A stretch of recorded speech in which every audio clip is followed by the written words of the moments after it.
fast car, and the prestige of the PGA Championship.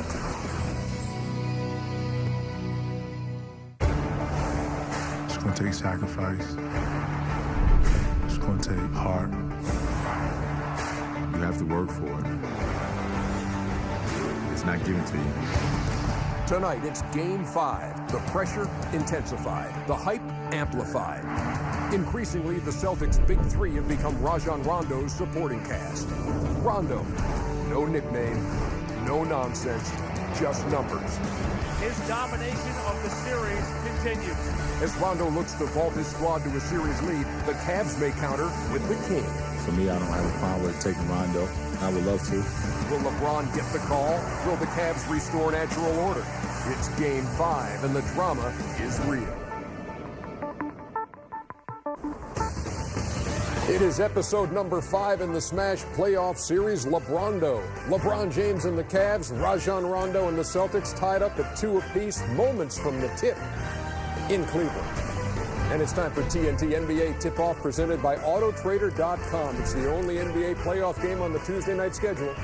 Celtics and Cavs with the series lead on the line. From Studio J in Atlanta, Ernie Johnson, Kenny the Jet Smith, and Charles Barkley.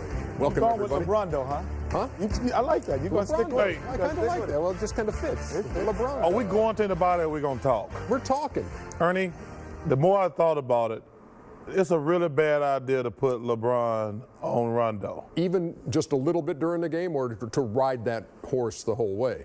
Well, to ride that horse, I don't think they should ever put him on. Mo Williams got to step up and play this kid because it makes too many problems for the Cavaliers. Yeah. Number one, first and foremost, is going to get Paul going. And you see the numbers here, too. That's why we show you this. What Rondo's done in the series, what Paul Pierce has done with LeBron James on him in the series. And if you take LeBron off of Paul, you worry about him going off. And, you know, LeBron's going to the basket quite a bit. He would, if he missed any shots, he would never catch Rondo. And I don't think Usain Bolt can catch Rondo from behind. I don't know about that. And the other thing I have to agree with Charles is, people are talking about how, you know, LeBron James has shut down Paul Pierce.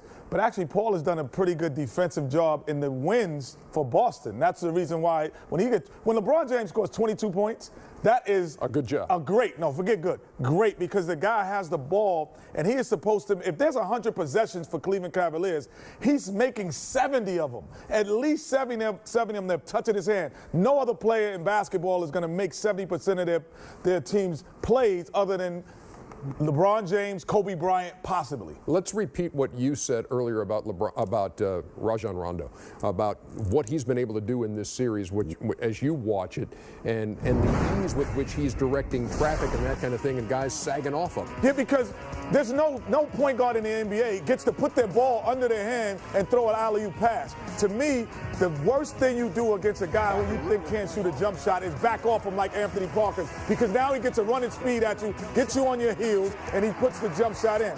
Guys who can't shoot, what do? They shoot alone. They're accustomed to shooting with no hands in their face. You let them shoot the basketball, and which is more importantly for Rondo, you give him sight lines to pass the basketball, and he's great at passing. So now you're giving him the sight lines. And can we put that pass to Kevin Garnett up again? First of all, the Cleveland Cavaliers are making too big of a deal. They're going to change everything.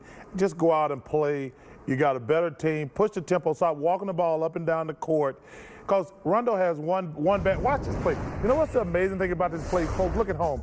He's telling the guy to get up. Because look, he said, come on up. Because Kevin, can you believe that? I can't. That's unbelievable. That he says, says, you guys step up. Kevin's got the lob. Look, that's unbelievable. That's my point, Chuck. There's no way. That's why you can't put Anthony Parker. You know, but Williams has to say, you know what? I'm going to take it as a man, a challenge. I'm going to take sacrifice my offensive game, and I'm going to come up and pressure this guy full court and make him into a basketball player. And Rondo has one bad habit. He cheats on that offensive board. No question. He cheats a lot. If Cleveland Cavaliers run the fast break, he'll stop that. It is time for Game 5, the Celtics and the Cavaliers. Dick Stockton and Mike Fratello are going to have the call as we send you to the Q in Cleveland.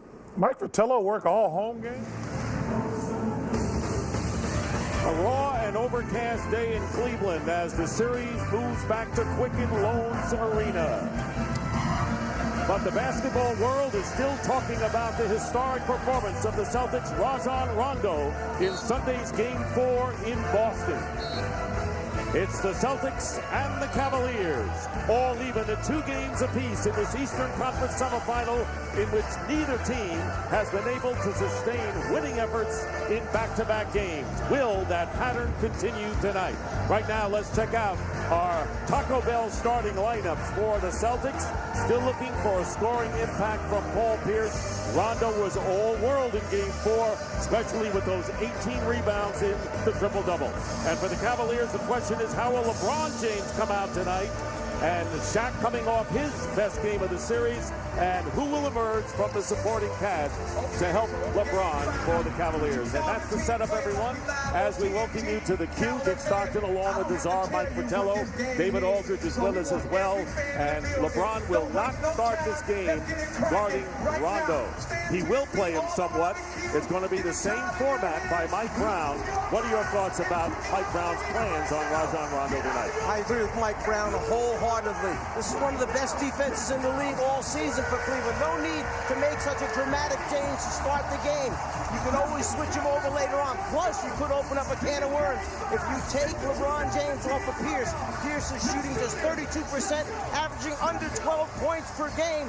Why let him get going? As far as Boston's concerned, special attention to LeBron James, because Doc Rivers feels when LeBron James gets off early and is flying high, the rest of the Cavaliers fly with him.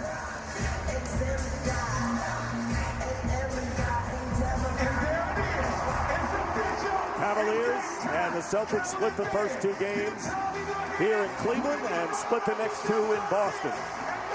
And the Celtics have won twice in 4 games at the Q this season. So now it's down to a best-of-3 series, with the Cavaliers still holding the home court advantage. Our officials tonight: Joe Crawford, Mark Davis, and Greg Willard.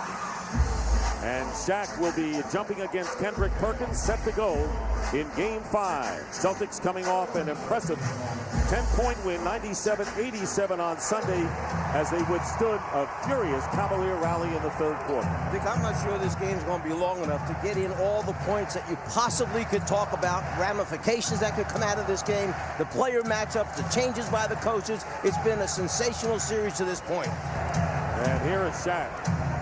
Jamison hitting a 2-point field goal to start the game. Jamison very effective inside scoring in the last game in Boston. And here's Parker starting out on Rondo. His job, try and force him into becoming a jump shooter, and don't let him come up with all the rebounds that are 50-50 balls bouncing on the floor. Mike Brown said Rondo has played well in every game, but Parker did a good job on it in games 1 and 3.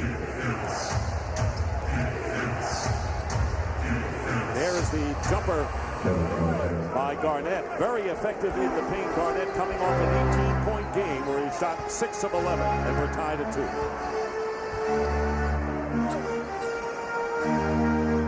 2. Pierce is guarding James, and LeBron missing a 2-point field goal. Garnett the rebound.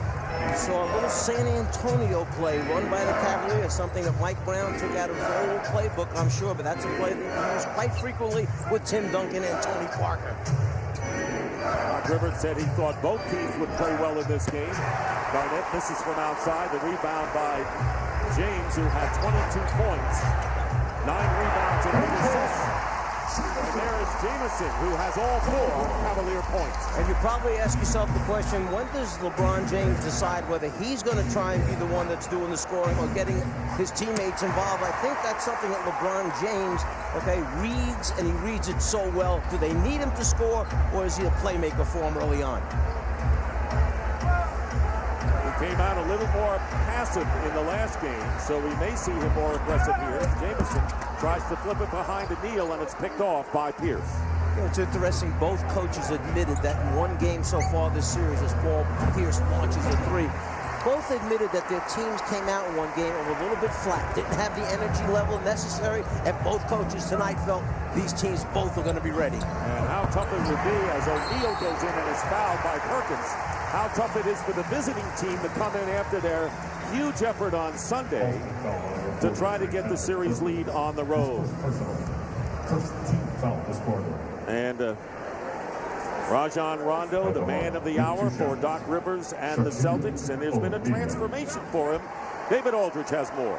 Well, Dick, we've talked throughout this series about how this Boston Celtics team has become Rajon Rondo's team, as evidenced by his performance on Sunday, that historic triple-double in Game 4. And somebody who has seen that performance firsthand is his teammate Glenn Davis. Davis said that he's known Rondo since they were both 16 years old. They were roommates on the 2005 Under-21 World Championship team that played in Argentina. He said then Rondo barely said a word for almost a month, but that over the last 2 years he's seen an incredible transformation, much more vocal, much more of a leader. And Doc Rivers told us that he had to do this. He had to, on a team with Kevin Garnett and Paul Pierce and other alpha players, that Rondo had to be more assertive. Doc said he had to take it. Nobody was going to give it to him. Pierce has it knocked away, and it's off of his knee out of bounds. And a great point about the growth of Rajon Rondo in his 4th year out of Kentucky as just the point guard with the big 3, and now very much either the big 4 or the big 3 following him. Well, as David referred to, you have 3 future Hall of Famers on the Celtics, and they had to look at Rondo and say, this guy has gotten our respect. And how do you do that? It's hard work every day in practice, and then they finally started to trust in him and believe in him, and then turn the team over to him. 2 seconds on the clock, and Parker launches it up and misses, and the rebound by Perkins. And quickly up to Allen. Allen picked up by Mo Williams.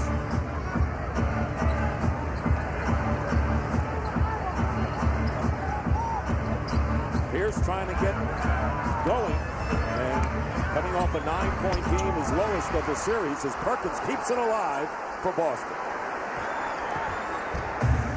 Pierce with a fall away, and Paul Pierce, as you mentioned, coming in the game shooting 32% from the field, and a 9-point effort, his lowest of the series. 14 was his best scoring game.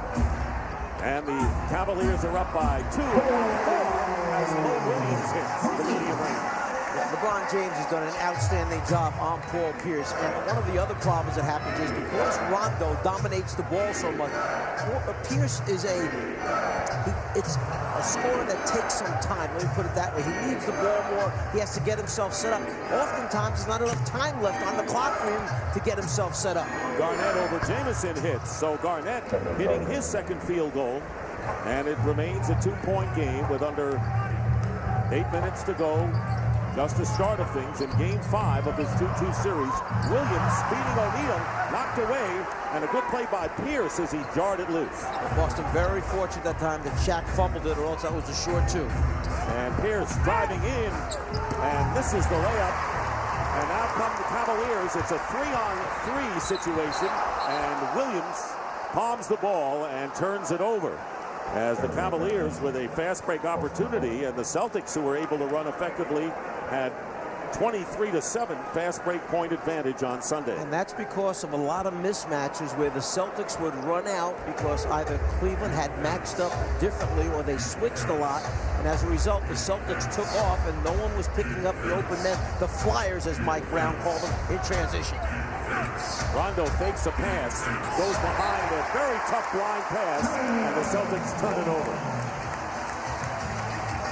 I think he caught Ray Allen by surprise that time. I don't think Allen ever thought that Rondo would see him there along the baseline. It may have been off a couple inches, but still, Rondo found him in that deep left corner. Cavaliers are 3 of 6 from the field. Celtics 3 of 9 early on. LeBron James and Parker fakes, then goes for the 3, and James goes high for the rebound, feeding Shaq.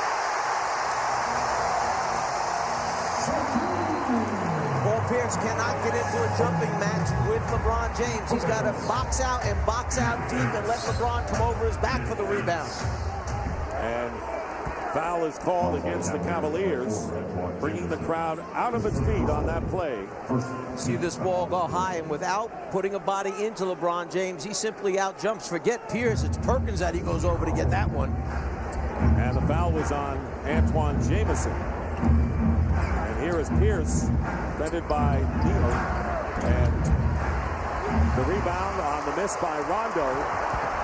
Williams driving in, looking for the foul, none coming, And the ball knocked out of bounds as Garnett does a good job of scraping the ball away from Shaquille O'Neal. Dick, you see hear the crowd reacting. What's happened a lot is the offensive players are driving the ball into the defenders to try and initiate contact, and the officials, rightly so, aren't just blowing the whistle because bodies are hitting. The offensive guy is actually going out of his way to initiate the contact. Parker with the basket and the foul off the inbound pass. Ray Allen picking up his first foul. Late pass on the out-of-bounds play. You can't give up when they run that curl along the baseline. The man on the inside, meaning the guy guarding the ball, has to take away that baseline pass.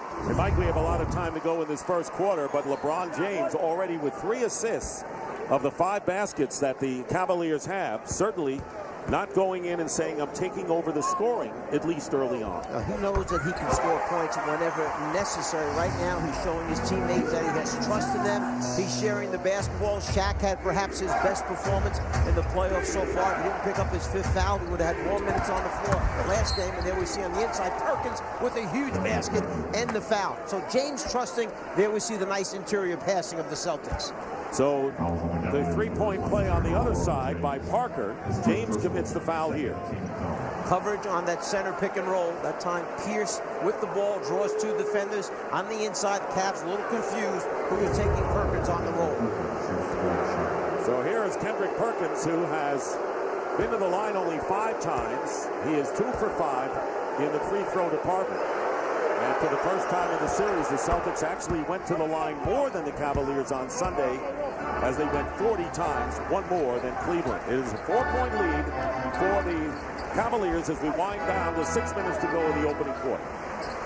Celtics feeling that it's so important for them not to let the Cavaliers get out to a big early lead, particularly on the road in this building, because they know how loud this crowd can be and how well the Cavs can play with a lead. With 3 on the shot clock, Shaq has to put it up, and Garnett gets the rebound.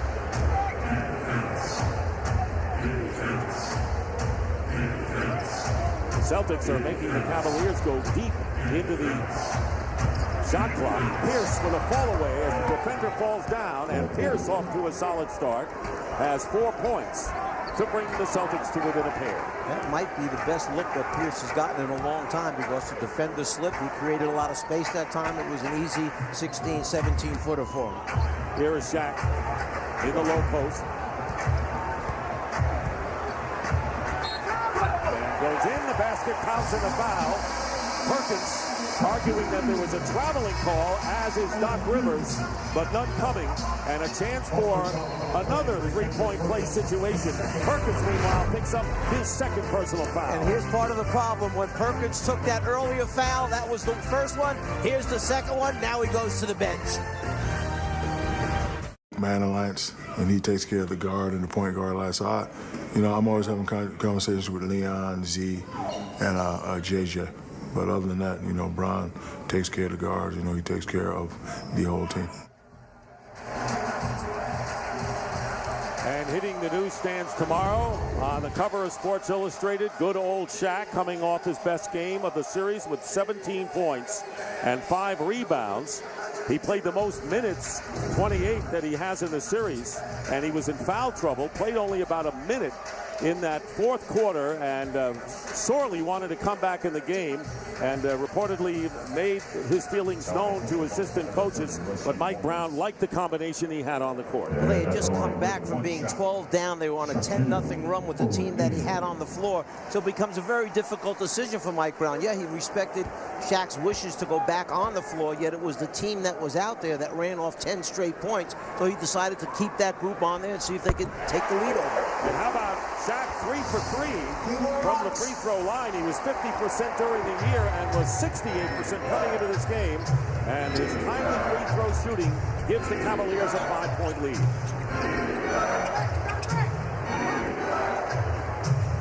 Rasheed Wallace has checked into the game. And Allen, with a quick release, gets the basket.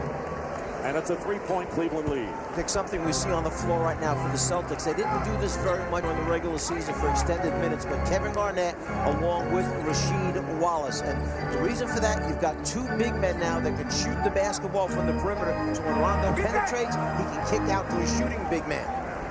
So on the miss by Parker, Rondo, and we haven't really seen the Celtics push it up like they did in game number 4 as Garnett with a turnaround. So he's in rhythm with 6 points, leading the Celtics who trail by 1. Interesting that Rajon Rondo has no points, no rebounds, and no assists yet in this first quarter. That's what Mike Brown was banking on, that he was not going to have the huge game like he had the last one. Shaq going in, and the Celtics coming back with a chance to take the lead. It's been all Cleveland thus far. And here is Garnett. Under 4 minutes remaining, and plenty of time on the shot clock for Boston.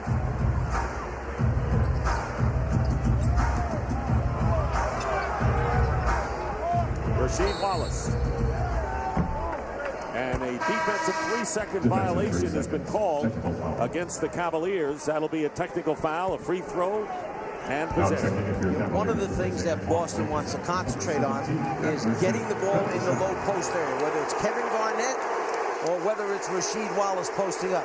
And there is, to the delight of the crowd, Zydrunas Ilgauskas, who has played in only 1 game and gets a hand as he comes in.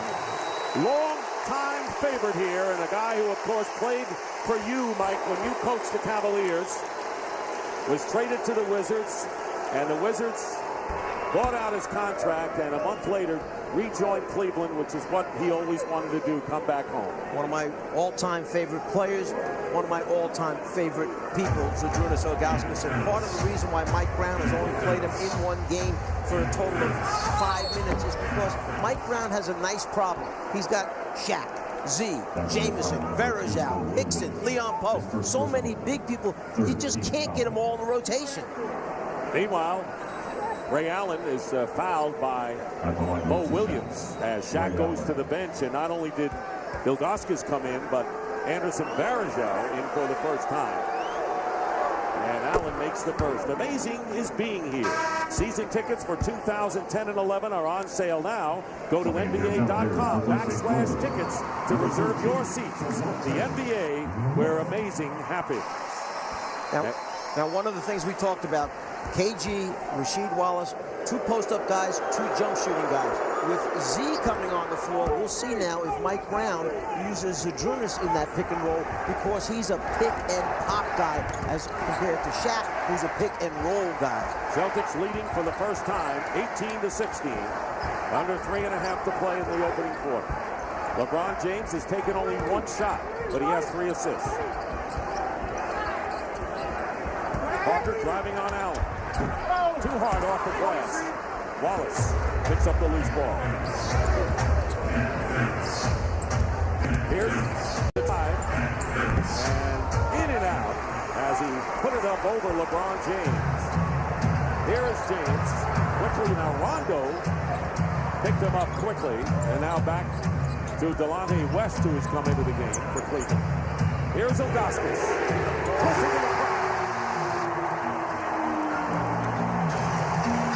Ties the game at 18, already paying dividends. There's your pick and pop right there for Zydrunas. Garnett misses. And the Cavaliers looking to regain the lead in a tight first quarter here at the Q in Game 5. West defended by Pierce outside. They get it into James. They'll have Parker fire a 3 and hit.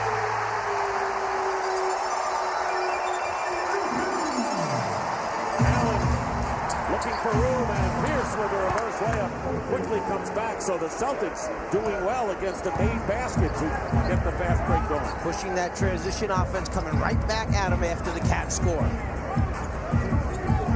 Parker has been the most prolific three-point shooter in this series with 8 for the Cavaliers.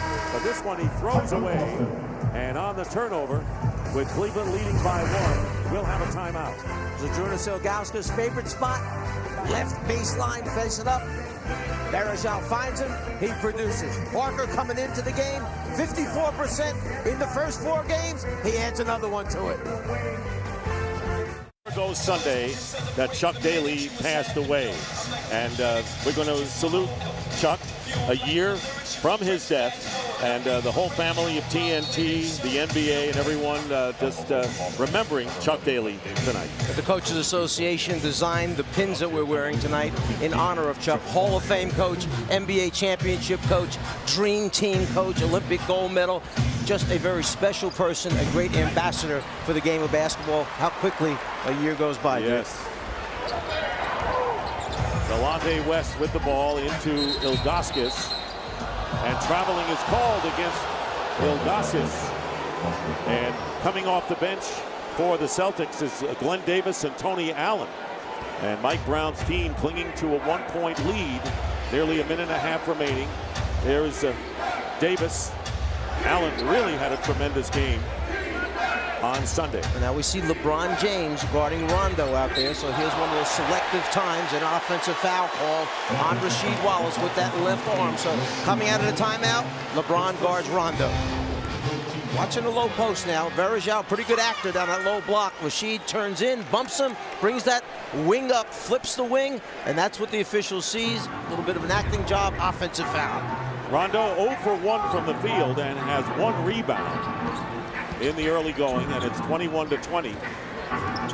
So Davis guarding Ilgauskas. James trying to get free of Tony Allen, who Doc Rivers says has done the best job on LeBron James defensively in this series. And here's LeBron losing the ball momentarily and forcing the shot up as the shot clock went down. LeBron, by the way, turned it over 7 times in Boston on Sunday, and now the Celtics turn it over. It was Tony Allen, and here is West going in against Pierce, and the tip-in missed, batted away. And here is Rondo trying to go behind to Allen.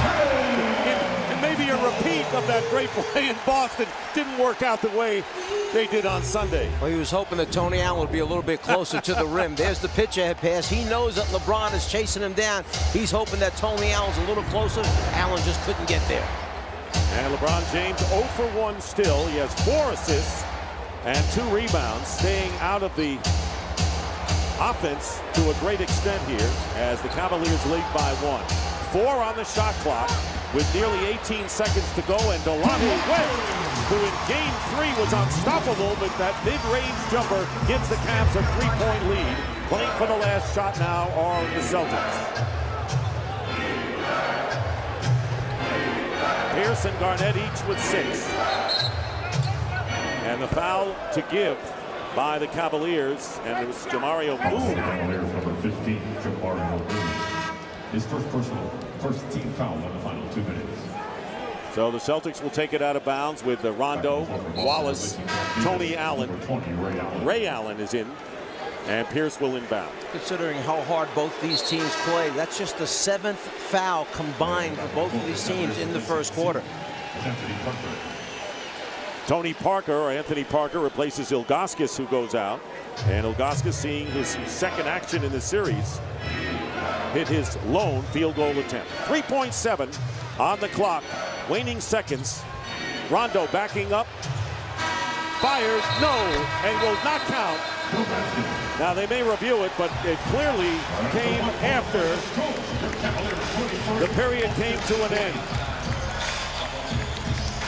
You see the switch takes place. LeBron is off of Rondo. Parker's on. Red light's on. Ball's in his hand. That shot is no good. Joe Crawford right on top of it. They'll review it to make sure, but it's a good call. LeBron James scoreless, but has 4 assists, helping the Cavaliers to a 3-point lead over the Celtics, 23-20 after 1. Welcome back to Cleveland, where the Cavaliers lead 23-20. It's time for the Mazda Coach's Corner here with Doc Rivers. Doc, you said you guys had to get Paul Pierce going in the first quarter. How'd he do? He did well. He's aggressive. That's what we want. I love his tempo right now. We're happy with that. We're happy with getting the ball low. But I think we are settling way too much for jump shots right now. Also wanted to get Kevin Garnett 20 shots. Went to him early. Is that a matchup you're going to go throughout the game? Throughout the series. You know, we have to. I mean, it's what we want. We got to play in and out basketball. That's who we are. Thanks, Doc. Thanks. Well, LeBron James 23 for the Cavaliers, but none for number 23, and Rondo has no points. So after all the hoopla about those two, they're both scoreless as we go to the second quarter. But it has to be a game and a score that Doc Rivers likes at this point. Yeah, of course, because he was worried that Cleveland was going to jump out to a 8, 10, 12-point lead in the first quarter. He's playing from behind the whole time. Here, you've got a 23-20 game. He's got to be happy with that. Tony Allen has it blocked by Varejao, who takes the ball away. Delonte West with Varejao. Ilgauskas back in. Mo Williams. And LeBron James, who's being defended by Allen. That's Tony Allen. Rondo, Pierce. Davis, Wallace, and there's Varejao drawing the foul nicely for Cleveland. You see, once LeBron puts the ball down on the floor, he starts to draw a crowd of those green jerseys. Then it's a matter of him having the size, the strength, the ability to look over and through the defense. Look, 3 green jerseys converge on him. What Varejao does is he finds the pocket, and then he knows that LeBron will find him. So Varejao is on the free throw line. And 11 of 13 from the line. And there you see what he did in the regular season and this series, but he was in there at the end. Very active guy, and that's why Mike Brown likes him. He gives the Cleveland Cavaliers so much versatility. Because you play him as a 4, and he's so aggressive. He's one of those guys in the league that when he's in the second spot on the foul line, you've got to put 2 guys to block him out because he comes up with second shots. And then you can play him as a 5-man. He's got the quickness to cover rotations. Makes the free throws. Ray Allen replaces Paul Pierce for the Celtics. And Cleveland is up by 5. Opening minute of the second quarter. Dick Stockton along with the Czar, Mike Fratello, and David Aldridge. Game 5 from the cue. And Varejao committing the foul on Rondo. And a quiet game for Rajon Rondo so far. Rondo's game is when there are missed shots. Boston gets clean defensive rebounds. They outlet the ball, or he gets the rebound and takes off. And then he's in the transition game. That's where he is most comfortable. You let Cleveland's defense get set, you got a problem. And there is Rondo high in the air, and big baby Glenn Davis trying to follow, and they're going to call the foul against the Cavaliers, who protest that call to Joe Crawford, and Davis will go to the line to shoot 2. And this is just what Mike Brown said. When he gets inside Rondo, he draws attention of white jerseys, and then the other Celtic players, this time it's Davis, just go to the glass and pick up offensive rebound opportunities. And that'll be the second personal foul on Anderson Varejao. Davis, who has been only a 58% free throw shooter, makes the first. Well, TNT in June. It's a new season and a new reason to get more leverage. The Leverage 2-hour season premiere event is Sunday, June 20th at 9, 8 Central, only on TNT. How about Glenn Davis, the great catch he made in Game 4, Dick, in transition, that long pitch-ahead pass by Rajon Rondo. He went up in the air, caught it, came down, converted, and got fouled. A huge play as the Cavs were closing in on the Celtics. Big game for the bench for the Celtics in that one, and LeBron James is fouled as he drives to the hoop after Davis could convert only 1 out of 2 from the line. And now Rasheed Wallace chalking up his second personal foul and sending LeBron James to the line for the first time tonight.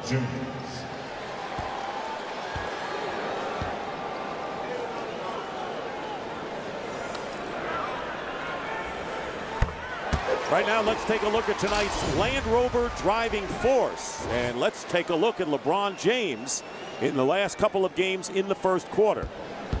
Well, 20 points there in game number 3, okay? 8 of 10 field goals. In game 4, just 8 points. And now tonight, you see no points, 0 for 2 from the floor. But, as you mentioned, Dick, 4 assists, getting his teammates involved. And opening up a 6-point lead. Cleveland led early on by 7. Celtics briefly forged in front, but we're early here in the second quarter. Ray Allen, and knocked away out of bounds. Last touch by the Cavaliers with 11 seconds on the shot clock. Good hustle by Mo Williams. There are a couple things that are keys for the Celtics. Rajon Rondo in transition, the post-ups of Garnett and Wallace, and then getting Ray Allen open looks at the basket. So important. And here is Rondo in traffic. Davis with the lay-in. Here comes James back. Tony Allen on him. If we were playing pool, we'd say a little too much English on that one. Allen cutting off the middle against Delonte West. West loses the ball, but into the hands of Varejao. 4 on the shot clock, and West in traffic. And coming out of nowhere is Big Baby with the rebound. Allen working against Mo Williams, fires it up looking for the foul, but it's just a miss, and they're on the fast break. Williams pulls up and hits the jumper. And that's the biggest lead for the Cavaliers, and it comes with a little more than 2 minutes going by in the second quarter. And Doc Rivers doesn't want to see it start to get out of hand here as the crowd goes wild. What's happening is LeBron James is in that right lane. He's streaking to the rim. The Celtics have to respect him. It allows Mo Williams to pull up and basically shoot a free throw. So Blake Erie, welcome back to Cleveland, where the Cavaliers lead the Celtics by 8. And Mike, why don't you take us through the adjustments we have seen in this series? In game 1, the chess match began. Mo Williams guards Rondo. Rondo has a big game, but so does Mo Williams with 20. Cleveland wins a big one at home. In game 2, a Cleveland letdown in the energy level. Some experimentation with Parker beginning to guard Rondo. A huge win for the Celtics. In game number 3, the Celtics have a letdown. Parker starts on Rondo. Ray Allen, Tony Allen start to play LeBron James at the defensive end. In game 4, Cleveland's transition defense breaks down on a regular basis. Both Allens guard LeBron, and both Allens combined for 33 points in a big Celtic win. All right, and there is Tony Allen following up on Paul Pierce's miss inside to cut the lead to 6 points, and that's the first field goal for the Celtics here in the second.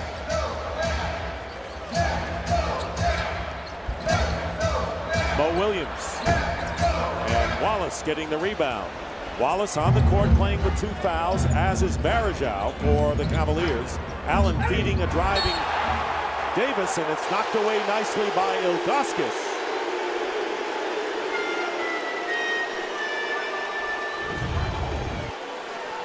Penetration, find the open man. That time Z sticks that hand in, swipes it, knocks it out of bounds. And coming into the game for the Cavaliers, Anthony Parker, and a hand for Ilgauskas, who goes out of the game with 2 block shots. LeBron James getting a breather, still has not made a basket. He is 0 for 2 from the field, but the Cavaliers lead, and we'll have a Cleveland foul here, and that will be their 3rd team foul, and it's on Parker. 3rd team foul. See, Shaquille O'Neal has come back into the game. LeBron getting his rest right now. LeBron probably would like to play all 48 minutes tonight and never come out of this basketball game. Shaq off to a quick start with 7 points. And Antoine Jameson will come in for Varejao, who goes out with 4 rebounds, 2 points. He's picked up 2 fouls. 3 minutes have elapsed here in the second quarter.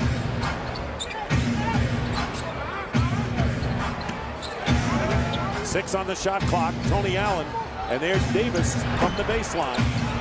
Loose ball. Allen has it. New clock for Boston. Loose ball. And we'll have a jump ball. And they called it in a hurry.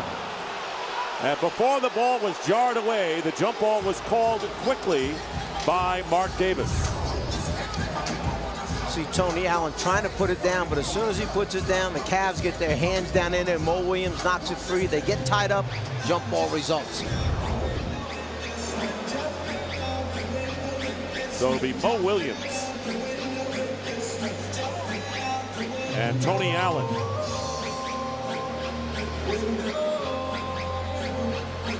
Celtics are shooting 35% from the field and 49% shooting by the Cavaliers. Knocked out of bounds. It'll be Cavs ball leading by 6. Doc Rivers saying to himself, now where were you tapping that ball to? The scorer's table? You got to tap it to a green jersey if you know you're going to win the tip that easily.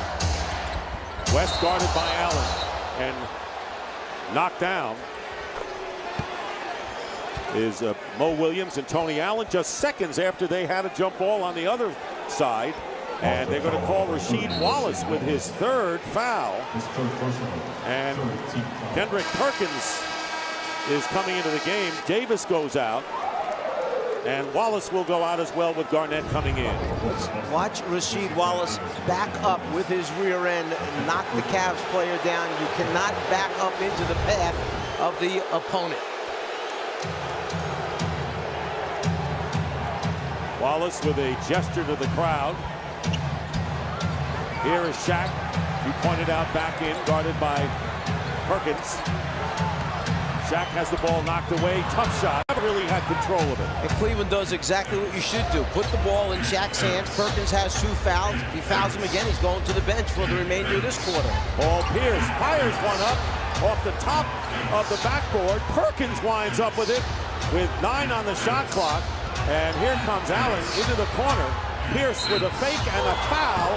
It would have counted had it gone, and it's going to be a 2-shot foul against Anthony Parker, and the 4th team foul against the Cavaliers. And Tony Allen passed it off before he realized that the lane was wide open. As he drives it to the basket, it opens right up. He thinks they're closing down. Instead, he kicks it out. Pierce smart enough to show it, head fake, get the defender in the air, go to the line for 2.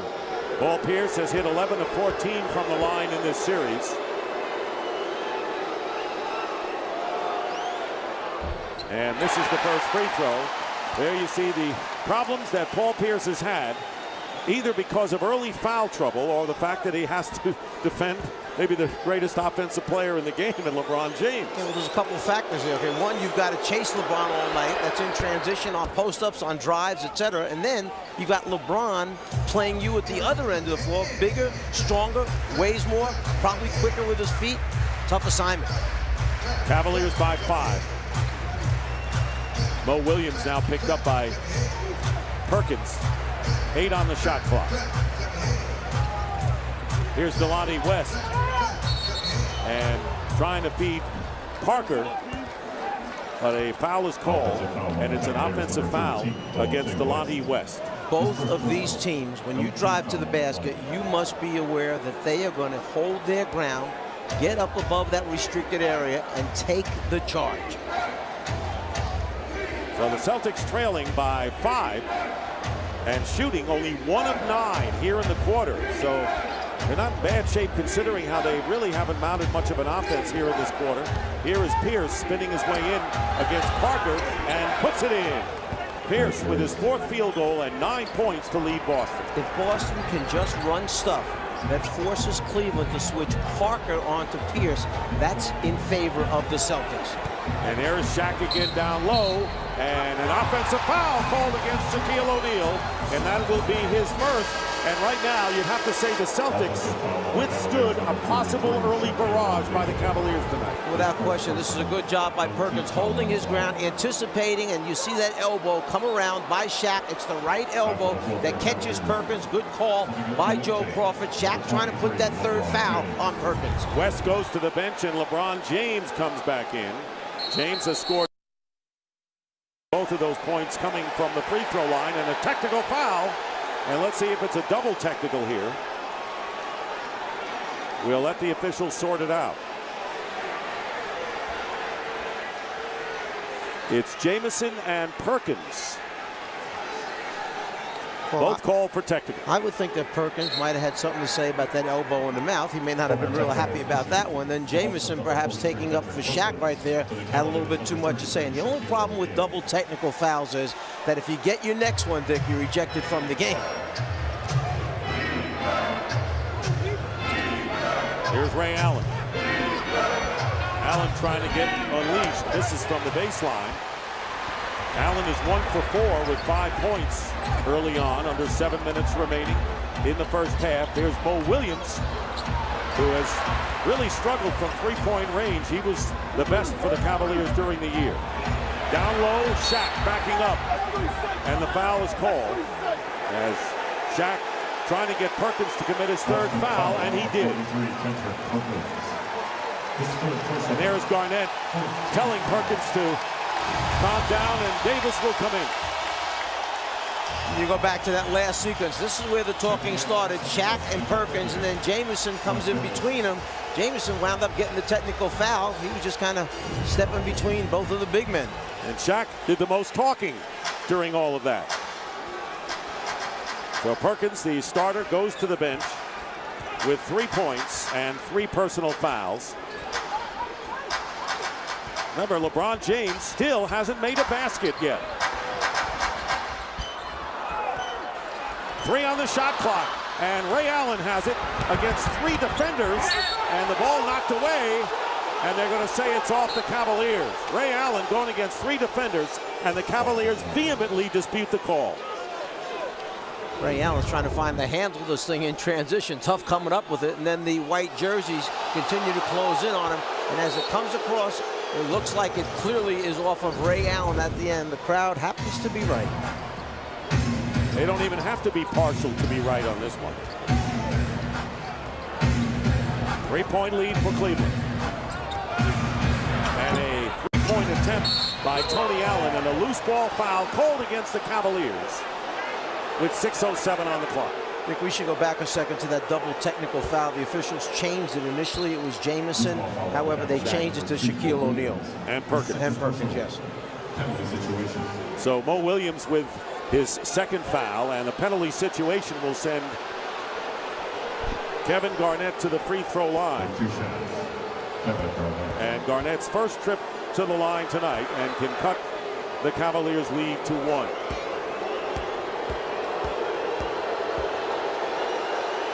We're going to give you a look at the upcoming national TV schedule.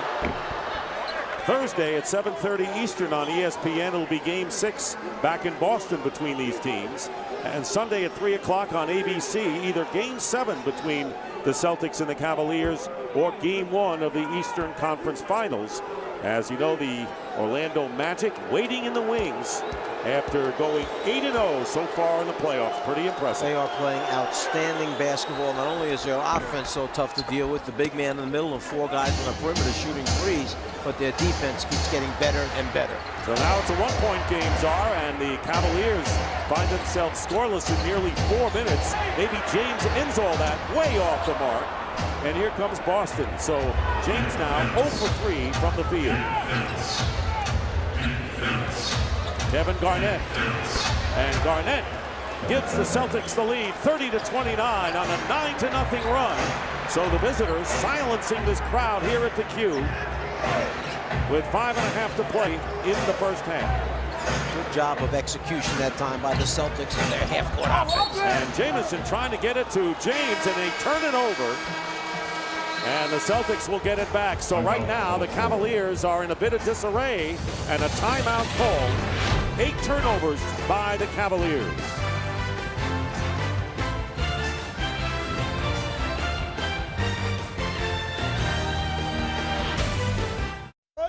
But we're doing it ourselves individually.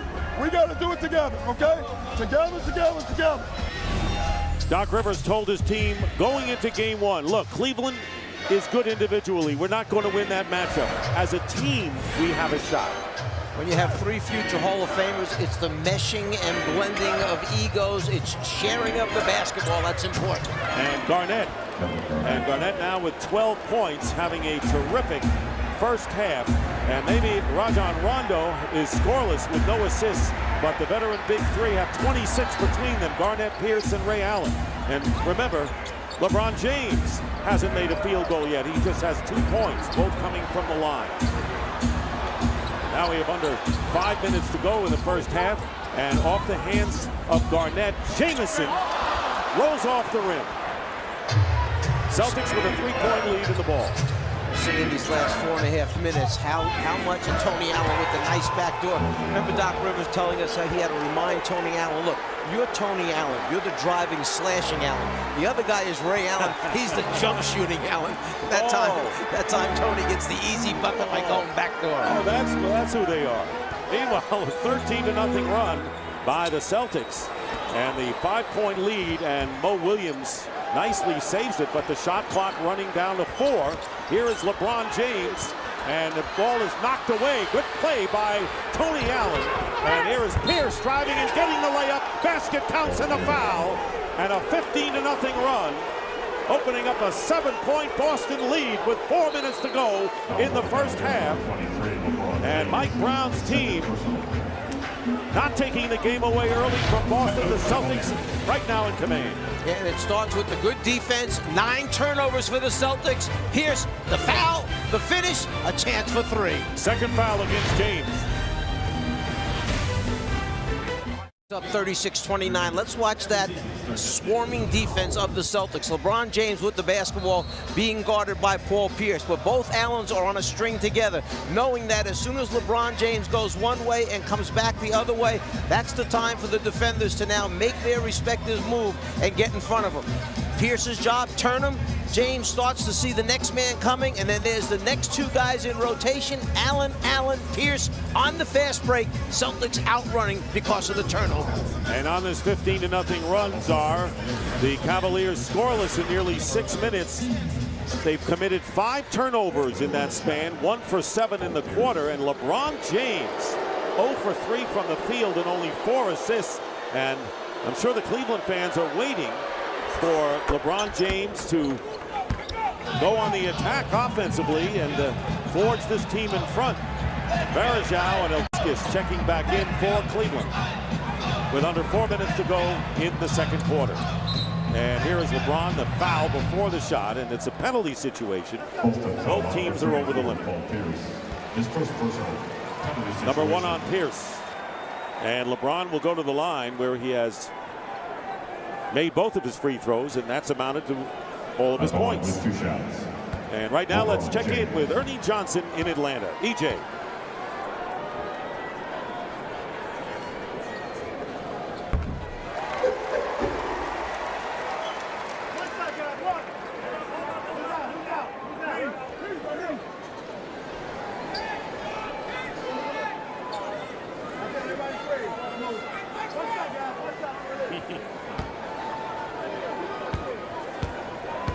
See, Ernie is now knows your nickname. Now, soon he'll know your full name, but he knows your nickname.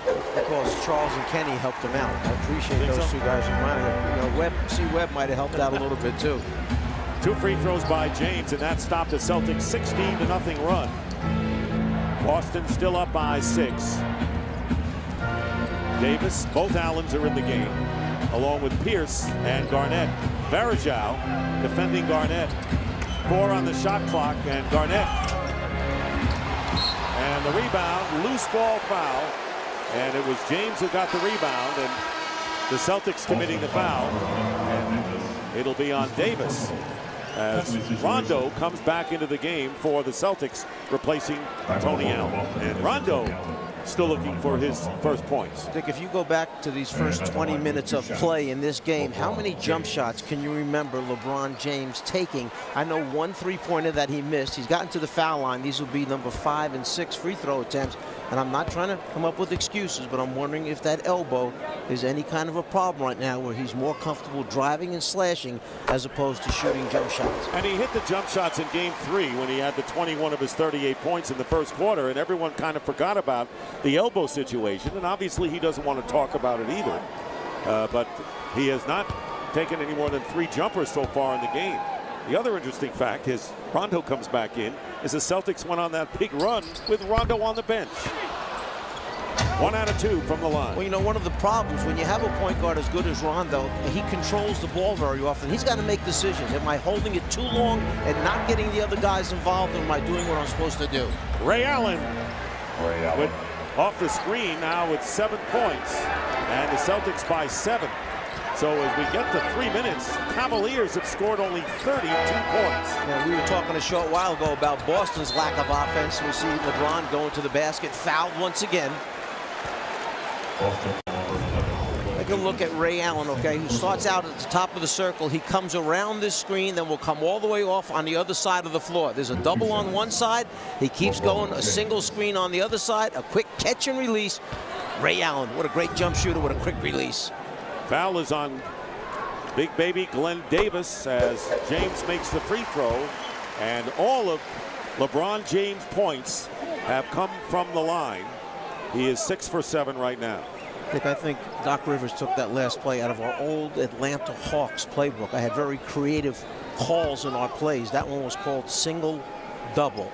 It was double on one side, single on the other side, and it was Randy Whitman that used to come off those screens. He's got to give you credit for that publicly after the He's game. probably come up with some real cute, tricky name. All these young guys have all these tricky new names for plays. Allen on the pick and spot up to Garnett.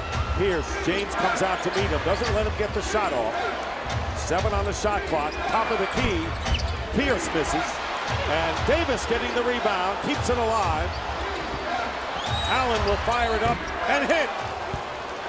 It's a three-pointer for Ray Allen, and it's the first three-point field goal of the night for the Celtics, who open it up to an 8-point lead. Neither team has shot well from three-point range in this series. As we approach the 2-minute mark in the first half, Varejao against Davis makes the baby hook from the baseline to cut it to 6. Varejao has those sneaky little crafty moves around the basket where he scores those little soft floaters. Garnett given room. And with under 2 minutes to go, here comes LeBron. Mo Williams for 3.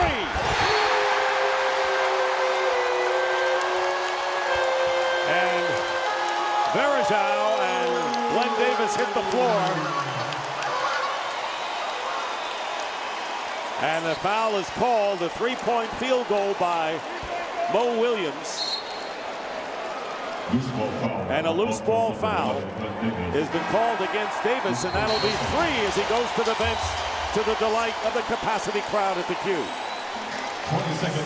And a 20-second timeout called by the Celtics.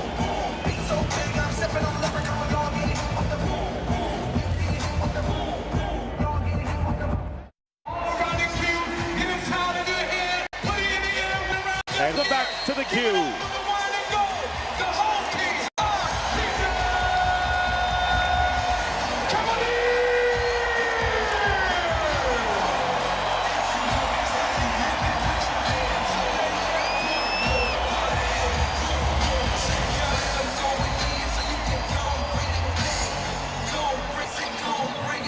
Inbounding, and Pierce knocks it away. I like the effort by Pierce. Don't concede the inbounds pass on the side out. Oftentimes you can be a decoy, you can sucker them into throwing a soft pass, you can get a steal on those inbounders from the side out. Mo Williams with LeBron James, Varejao, Ilgauskas, and Parker. And there is Mo Williams missing the 3.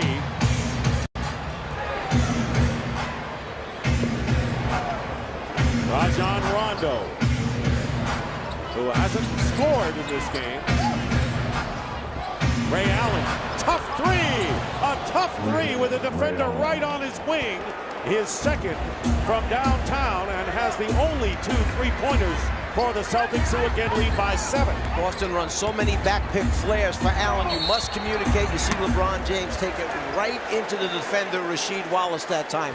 You watch what happens with Ray Allen. All of a sudden, pick and roll one way, the back pick flare opens him up just momentarily. Parker tries to recover, too late. And Parker was on his right hand, and he was still able to get that shot up and hit it. Great shooters have such tremendous concentration, and his release is so quick. And remember, Dick, he's not like 5'10 or 5'11, Ray Allen. Got pretty good size at 6'4. Meanwhile, Rasheed Wallace now with 4 personals, and guess who on the line once again as LeBron James misses. Checking for Boston, number 13. And he's now 7 of 9 from the line. Wallace with the 4 fouls goes out. And coming in for the Celtics is Sheldon Williams in the waning seconds. They don't want to get anyone else into foul trouble. And LeBron James, all of his points coming from the free throw line. And trying to cut the Boston lead to 6 here. Who would have ever thought that Rondo and James would not really have any impact offensively in this first half. Nick, I do want to remind you about one thing. There is another half of basketball coming up for LeBron James. He may do something there. You think? Sheldon Williams with a lay-in on a good feed from Rondo. So Rondo gets the assist, and it's 49-41. Thanks for pointing that out, because sooner or later, you know, he's that going to explode. Exactly right. That's exactly right. That's what I'm saying. I know. Differential of about 9 seconds between shot clock and game clock. Still coming up empty from the field, and they're going to call the Cavaliers foul, and Ilgauskas, I believe.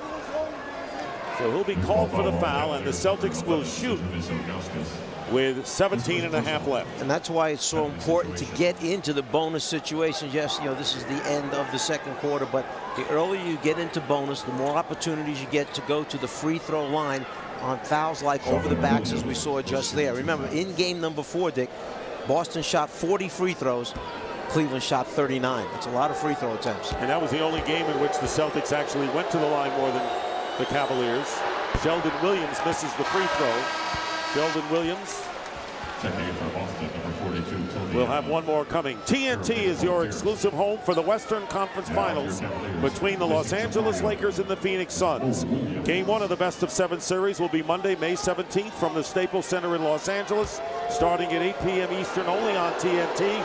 Marv Albert and Doug Collins will be on hand for what should be a thrilling series. And we should see speed and quickness versus big men on the inside, the size and length of the Los Angeles Lakers. Saw Tony Allen come in game. Celtics have opened up their biggest lead. Ilgauskas hits the basket and the foul, and an and one for the big guy in his 12th year. Sheldon Williams is getting his opportunity. He's got to know what he's supposed to do in this situation. You've got a 7'3" guy coming at you. Either hold your ground and take the charge, or don't let him get the shot off, and now potential three-point play. You must know your responsibilities when you're the big man protecting the basket. Paul Pierce will come back in, replacing Sheldon Williams, as the Celtics will have the ball presumably for the last shot of the first half.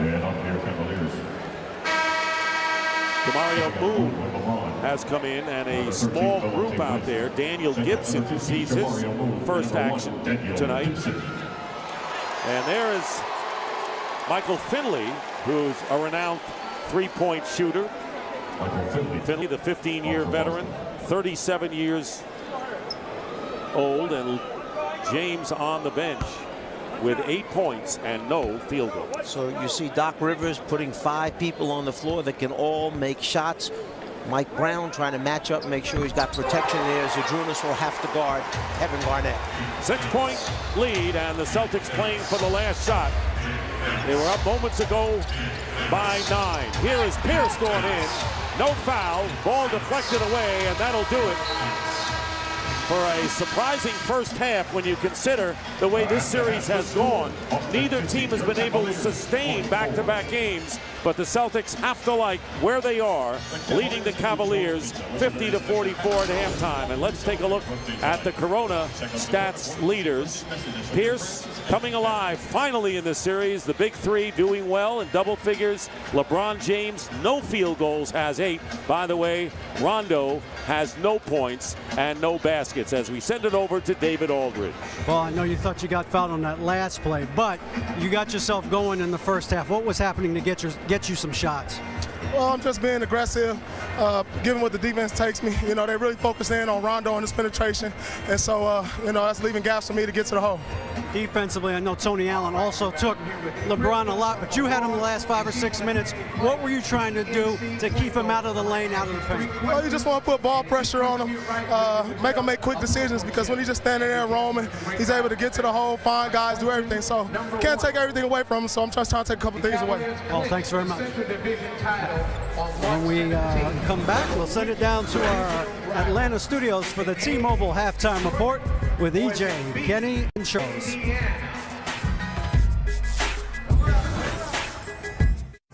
Celtics and Cavs in a series tied at 2, and Boston's on top on the road, 50-44. Paul Pierce with a 14-point first half. Kevin Garnett's got a dozen. Ray Allen's got 13. So the Boston Big Three getting it done. T-Mobile halftime reporter Ernie Johnson, Kenny the Jet Smith, Charles Barkley, the guy everybody's talking about. In fact, we talked about this whole LeBrondo thing. LeBron has no field goals. Rondo has no field goals in the first half. Boston is up by 6. What's LeBron up to? He's got 8 points and 5 rebounds and 5 assists, but he is 0 for 4 from the floor. Charles? Ernie, what? Try not to blow a gasket right now. Something I said? No. That's a first. Same thing I've been saying for 3 years, how the Cleveland Cavaliers just let LeBron go 105.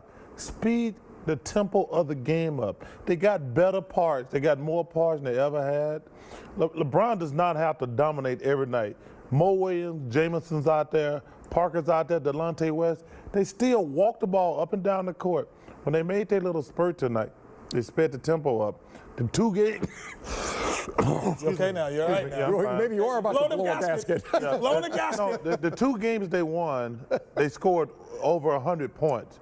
But I don't understand how they get in these lulls where they start walking the ball up and down the court, and I blame that on the coach. I do. Just tell them to push it, push it, push it. That's the only way they're going to come back and win this game. But walking the ball up and down the court and not using all your weapons, that helped the team that you're better than. Cleveland shooting 37%, 13 out of 35 in the first half. Meantime, Kenny's pictures. I don't even know exactly where you're going. I know the term adjustments was thrown in there, and then I just kind of gave up. So where are you going with your picture? Well, it's a 2-part series of it because you talk about Rondo hasn't scored, but he still created the pace of the game. A lot of times you don't have to score, you don't have to do rebounds. And the second part of it, when you switch off and you let LeBron James guard Rondo, all of a sudden Paul Pierce has a strength, a size, and a skill advantage against the guy he's playing, Anthony Parker. And then look at the bench. To me, I used to call this a college bench with Cleveland. They are not enthusiastic. They are not up. They are not. The whole arena seems tightened up to me. And I have never seen the Cavaliers bench like this throughout crucial parts of the game when they need buckets. And the indecision by both players, LeBron James and Parker, and there's that guy again, Paul Pierce. It's over now. I don't care if he switched back on LeBron on him. He's rolling now. He's found the rim. He's found his rhythm. And he is more dangerous than Rajon Rondo. He is more dangerous when he gets going. So now you've lit a fire, and now this series, when you, like Charles said, they are a better team, but they don't believe that anymore. And you could tell by the bench, you could tell by the Celtics reaction, and you can tell by the fans, Paul Pierce has got him going. It's been a struggle in this series for Paul Pierce, and his high has been 14. Put a little person on him. His high has been 14. That's what he has in the first half. It's very frustrating how the Cavaliers offense, it's kind of like the Atlanta Hawks offense without talent. You know, that little half-court thing when you get a ball to one guy and everybody stands around. Yeah. It's very frustrating to sit here and watch it. Haven't seen much of LeBron on Rondo. Well, just on a couple instances. A couple instances, yeah. You see it. But I just think that Rondo, he had 29 points, great, 18 rebounds, astronomical, 13 assists. What Rondo does and what makes him a great point guard, he creates the pace. He gets the pace of the game at a Celtics pace. He gets Ray Allen going. He gets Kevin Garnett the ball when he wants to. And then all of a sudden you forget about him and he gives you 4 or 5 jumpers and 4 or 5 more rebounds. That's what he does, create the pace. The Cavaliers got to score 100 points. They're going to win this game. Yeah, and they've got 44 in the first half. Boston leads by 6. After tonight, the next time you see us, it's going to be the Western Conference Finals next Monday. We're on the road. We'll be at Staples Center, Suns and the Lakers. And we'll be hitting the air at 8 o'clock Eastern time. And they'll play that game about 9 Eastern here on TNT. Welcome to the T-Mobile Halftime Report. Connect as much as you want with affordable family plans from T-Mobile. Summer series. Hey, come on. Starts on June 6th. Jeff Gordon, I need something out of you and Tony Stewart. Y'all my 2 favorite drivers. And Jimmy Johnson, my patience running with you, too. Why do you need something out of him? Because I need them to win a race. Because Jeff Gordon is my guy, Tony Stewart my guy, but Jimmy Johnson hogging the stop, and then Denny Hamlin is rolling right now, too. Wow, I had no idea you had such a wealth of NASCAR knowledge. I watched the last 25 races of every NASCAR race, Ernie. But I'm not going to sit there like an idiot and watch it go in a circle for 2 hours, but the last 25 minutes, I'm there. Charles, Chris Jones from New York here. Listen, I've been skinny my whole life, and I want to put on a lot of weight. I was wondering, what's your secret? Why is the person only half in the shot the other person? Well, first of all, you do something about your hair. Since you're taking shots at me, do something about your damn hair. Well, what's your secret, man? Thanks for doing the T-Mobile thing. I better hope I come to New York and beat the hell out of him. What's your secret to gaining weight? Just not work out. Just not work out. That's a loaded question. Any specific foods you would recommend? I don't have a particular favorite food. But if he wanted to gain weight and muscle at the same time without, what would you do? To gain muscle, I would tell him to lift weights, because muscle, you got to lift weight. Oh, You just can't. You don't want to just gain fat weight. But he just has to gain weight, right? He just has to gain. First of all, I tell him to get in the weight room, but a lot of protein shakes. Sugary protein shakes. Sugary? You don't even have a clue what it is. Sugary protein with a little bit of carbs. No, you can get with carb and all that other stuff. And put a little hamburger in it, right? Put a little hamburger. You've been watching the T-Mobile Halftime Report. Fans, submit your video question for Charles to NBA.com/AskCharles.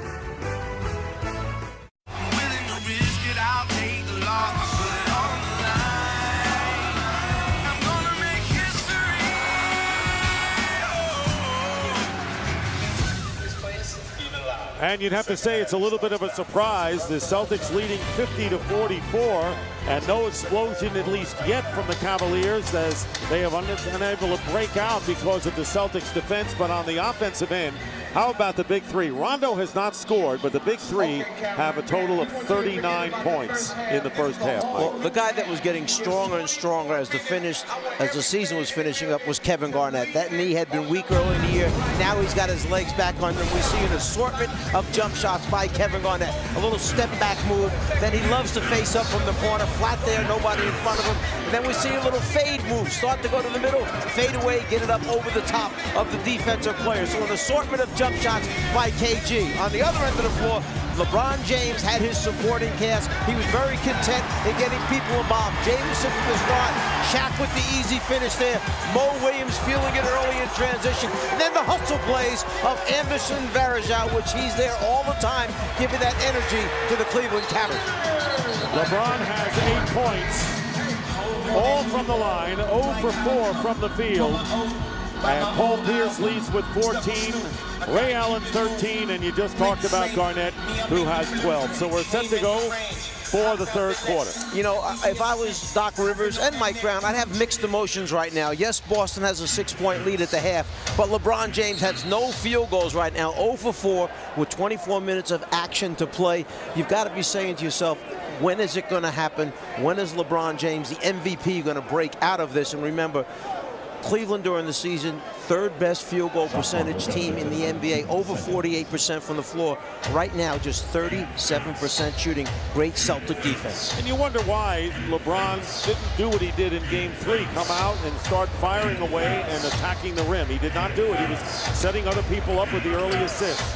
So the Celtics, the beneficiaries of that, as Garnett with the fall away out to Allen and keeps it alive for the Celtics. And you say why, Dick? The answer is because he's reading what the defense gives, and then he plays the game accordingly.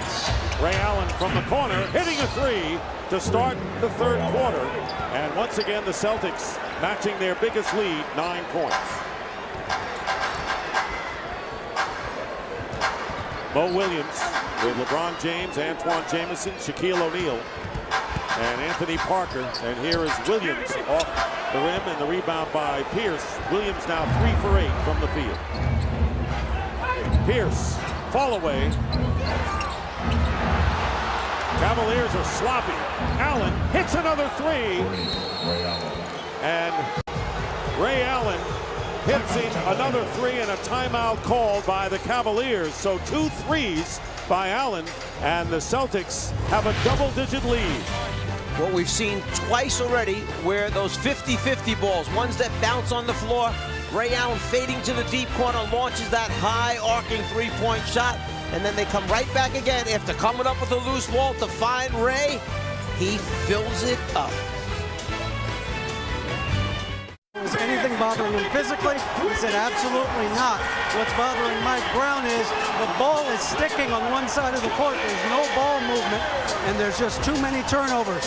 He said they're doing direct post to get Kevin Garnett the basketball. There's not a lot they can do about that, but they have to find Paul Pierce early before he gets the ball in the sweet spots. Dick? All right, thank you very much, David. And how about Ray Allen? He is 4 for 5 from three-point territory, the only Celtic to hit three-pointers tonight. And Jamison trying to drive into the lane, and a Celtic foul, and that will be against Kevin Garnett. His first team foul. When the offensive player faces up, puts the ball on the floor, attacking the basket, you cannot put your hands on him. That's a foul. So Ray Allen hitting those pair of threes in the first 30 seconds.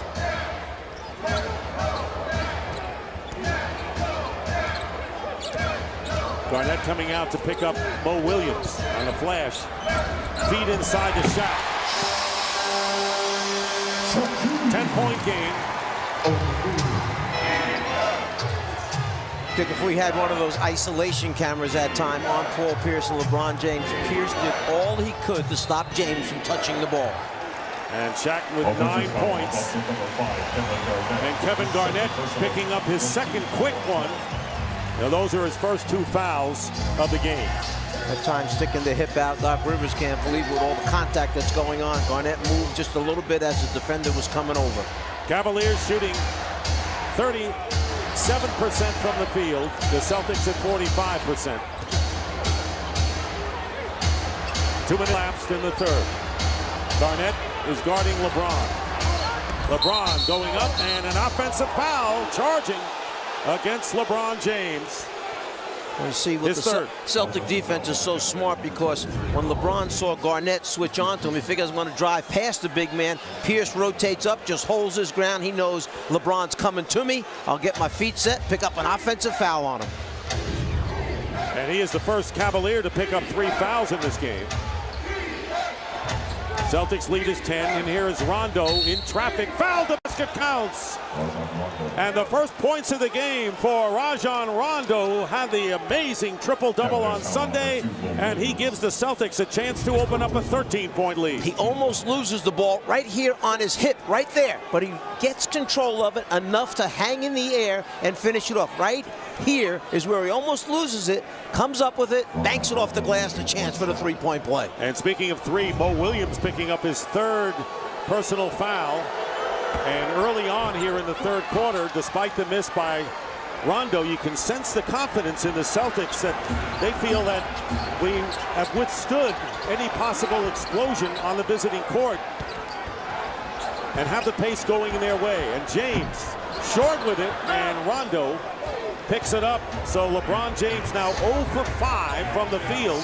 That's a shocking development in this game 5. So much riding on a game that will break the 2-2 tie. Allen goes right around O'Neal, knocked away, and they're going to call the foul on Shaquille O'Neal. First, Joe Crawford said it was Celtics ball, and then it was the foul on Shaq, his second. Well, you see Ray Allen trying to turn the corner, and Shaq right there, if he hits him in the back of the arm, that's what the official saw from behind. Joe Crawford was in front of that, so he couldn't get a look at it. The official from behind is the one who called that, and I think Greg Willard did a good job of making the right call. 9 on the clock. And Garnett inside from Rondo, getting the field goal. And now getting a little serious for the Cavaliers, who trail by 14. Dick, how about taking LeBron James, putting him down on that low post for a while? We'll see the block shot there by Garnett. Maybe get him in the post area, see if he can, break the ice by getting a quick bucket down low, draw a foul. If he draws a double team, he'll find an open teammate. Well, they got to find something and get LeBron going in this game before it's too late. 60-46 and a lot of time left. But the way the Celtics are controlling the tempo and play of this game, as Rondo hitting the shot. And the Celtics lead 62-46, and the crowd very displeased with the performance of the Cavaliers right now. because this crowd understands the significance and importance of this game. They have got to get this team, okay, to come back up with big plays offensively and defensively. Remember, the worst thing that could happen if the Celtics win this game, it could be the last night that LeBron James plays in this arena as a Cleveland Cavalier. Allen missing a three, and the rebound by O'Neal. So you saw in the last possession by the Cavaliers, LeBron James now 0 for 6 from the field. And that is a harrowing thought by Cleveland fans as Shaq puts in the layup. Harrowing thought that maybe LeBron James could possibly be playing his last home game in the Cavalier uniform. And of course, a home game would be in a Cavalier uniform here in Cleveland. 7.5 remaining in the third. Rondo finds Perkins underneath, fouled by Jamison, and he was in the act of shooting. So Kendrick Perkins will shoot a pair. His second personal, third. Take a look at the two-man game, a little pick and roll action. Mo Williams with the basketball. Here comes the screen right there, set, and Williams able to come down the lane. Once the big man steps up, it's an easy finish for Shaquille O'Neal. Perkins is 1 for 1 at the line with 2 shots. From the line. Kendrick Perkins.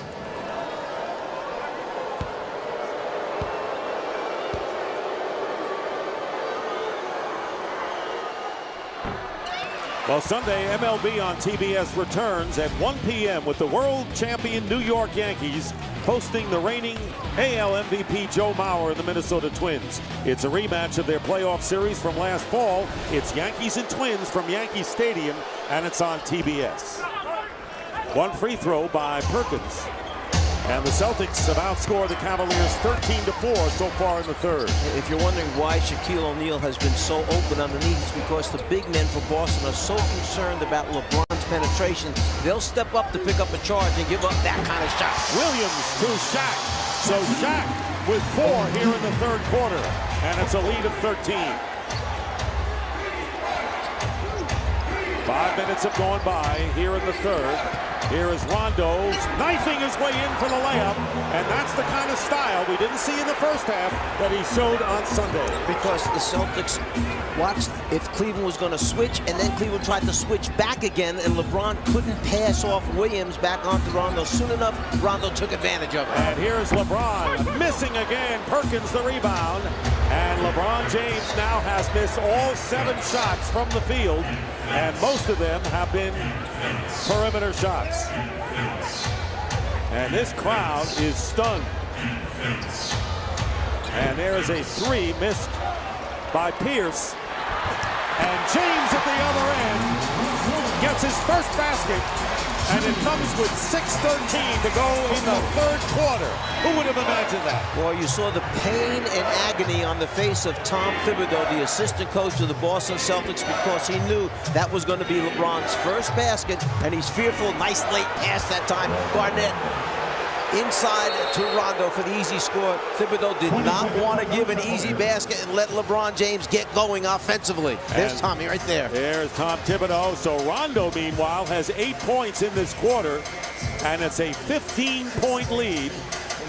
1 shy of the biggest lead the Celtics have enjoyed. Sometimes you need an easy one to get yourself going. This is what made Thibodeau so upset, the fact that LeBron got behind everyone. And we're back here in Cleveland. LeBron James has 10 points and came up empty in field goals in the first half for the first time since Game 1 of the 2007 Finals. Meanwhile, Rajon Rondo has hit all 4 of his shots here in this third quarter and has 2 assists, and showing the way he played on Sunday. Coming out of the timeout, you see the deflection right there. An easy score almost on the inside, taking down Shaq, but the adjustment by Mike Brown, he brings out on the floor Daniel Gibson. Terrific three-point shooter. You've got Anthony Parker, three-point shooter. He's going to put the ball in LeBron James's hands, let LeBron create, see if he can open up shots from the outside. And one of the things you talked about was the way the Cavaliers could play was to go small. They're not really small right now, but they're getting there. Well, you have Shaq as your 5-man right now, and the fact that LeBron will be the initiator, he'll be the point forward, whatever you want to call them, because you have your shooting guys in Parker and in Gibson. Jamison is just a scorer, whether it's behind the three-point line or down low on the inside. But it's LeBron who's got to create now shots for his teammates.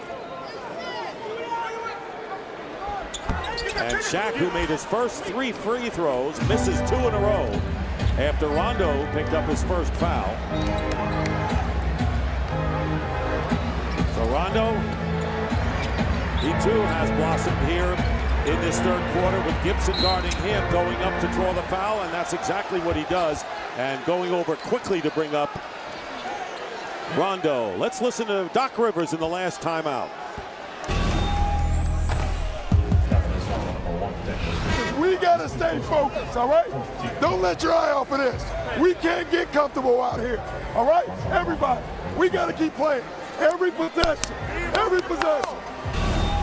You know, listening to what Doc Rivers said, you get a sense that he feels that this team could be a road win, their second road win.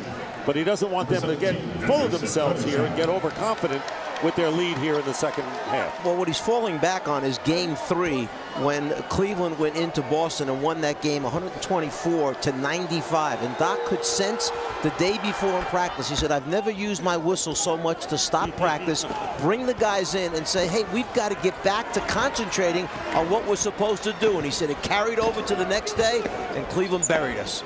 Anderson Varejao, who gives the Cavaliers energy, has come in the game replacing Shaq. He's open, misses the baseline shot. And here's Rondo. Rondo guarded by LeBron James. Did not start the game, has played him in a couple of instances, but right now is guarding Rondo. Here is Ray Allen feeding Perkins from the baseline. Short, out of bounds, and it will go over to, let's see, last touch by the Cavaliers, so Boston keeps it. Rondo was saying to Pierce, where do you want me to go? Because Ray Allen was posting up, and Ray was trying to get the defender on Rondo out of there. Rondo said there were 3 other green jerseys on the other side. I had nowhere to go. And here's Garnett. And you talked about him at halftime. Biggest lead of the game. The Celtics are up 70-52 with 4:45 to go in the third. That's what Kevin Garnett can do. Make that 18-foot jump shot on a regular basis. And the ball knocked out of bounds, and it turns over to the Celtics, who have outscored the Cavaliers 20-8 to open up an 18-point lead. You just don't expect that you're going to come home tied up 2-2 when you're building with over 20,000 people there waiting for you to perform well and have one of these nightmare-type nights. And added to it as Ray Allen hits a 3, his 5th of the game. And it's 21-point lead by the Celtics, who are trying to take a 3-2 lead and going home for Game 6 on Thursday. Jamison, he hits a 3, and do the Cavaliers ever need that? Yeah, maybe Jamison can get it going. LeBron James will get it going. They just have to keep attacking. But the biggest thing is they've got to get defensive stops, Dick, to give themselves the opportunity to get out in the open floor. And here is Garnett, and covered by 3 Cavaliers. Garnett loses it, and here is LeBron James with Rondo defending him, and they're going to call the foul on Rajon Rondo. It'll be his 2nd foul, and for the Celtics, their 3rd team foul. And there is Glenn Davis, who was in foul trouble in the first half with 3 fouls, comes in replacing Garnett, who goes out with 16. Very important for Doc Rivers to give his players rest at the appropriate time, so he has his main guys on the floor coming down the stretch in the 4th quarter. Here's Jamison, hit a 3 moments ago, not this time. Pierce clears.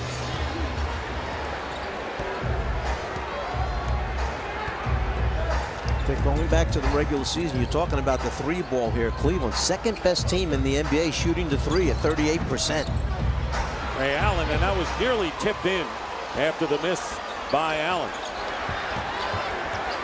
Here's LeBron James. And Varejao misses the tip in as James misses from the perimeter. Last touched by the Celtics. LeBron now 1 for 9 from the field and has only 10 points with 3:10 remaining in the third.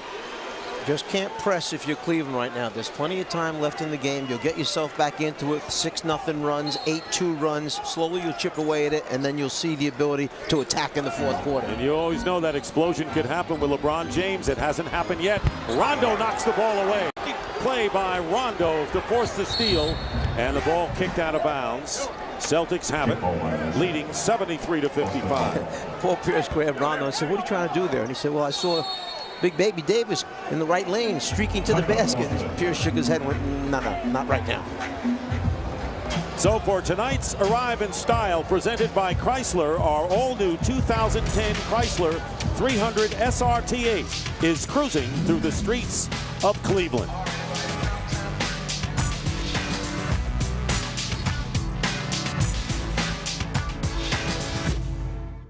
Stunning here in Game 5. The Celtics lead by 18.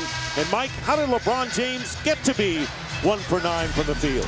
Well, he's struggling against 2 and 3 defenders all the time. He draws a crowd, loses the handle right there, knows he has to get it up with the shot clock going off, and then he steps into a 3, but just can't find the range right now. And then, again, against the 3 green jerseys, the defender holds his ground. LeBron with the charge as he tries to split him and shoot the jump shot.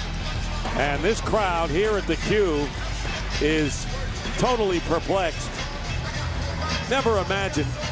They figured they would come home and then get the momentum back, because Cleveland won 1, Boston won Game 2, Cavaliers won 3, and then the Celtics Game 4, and now the Cavaliers are home.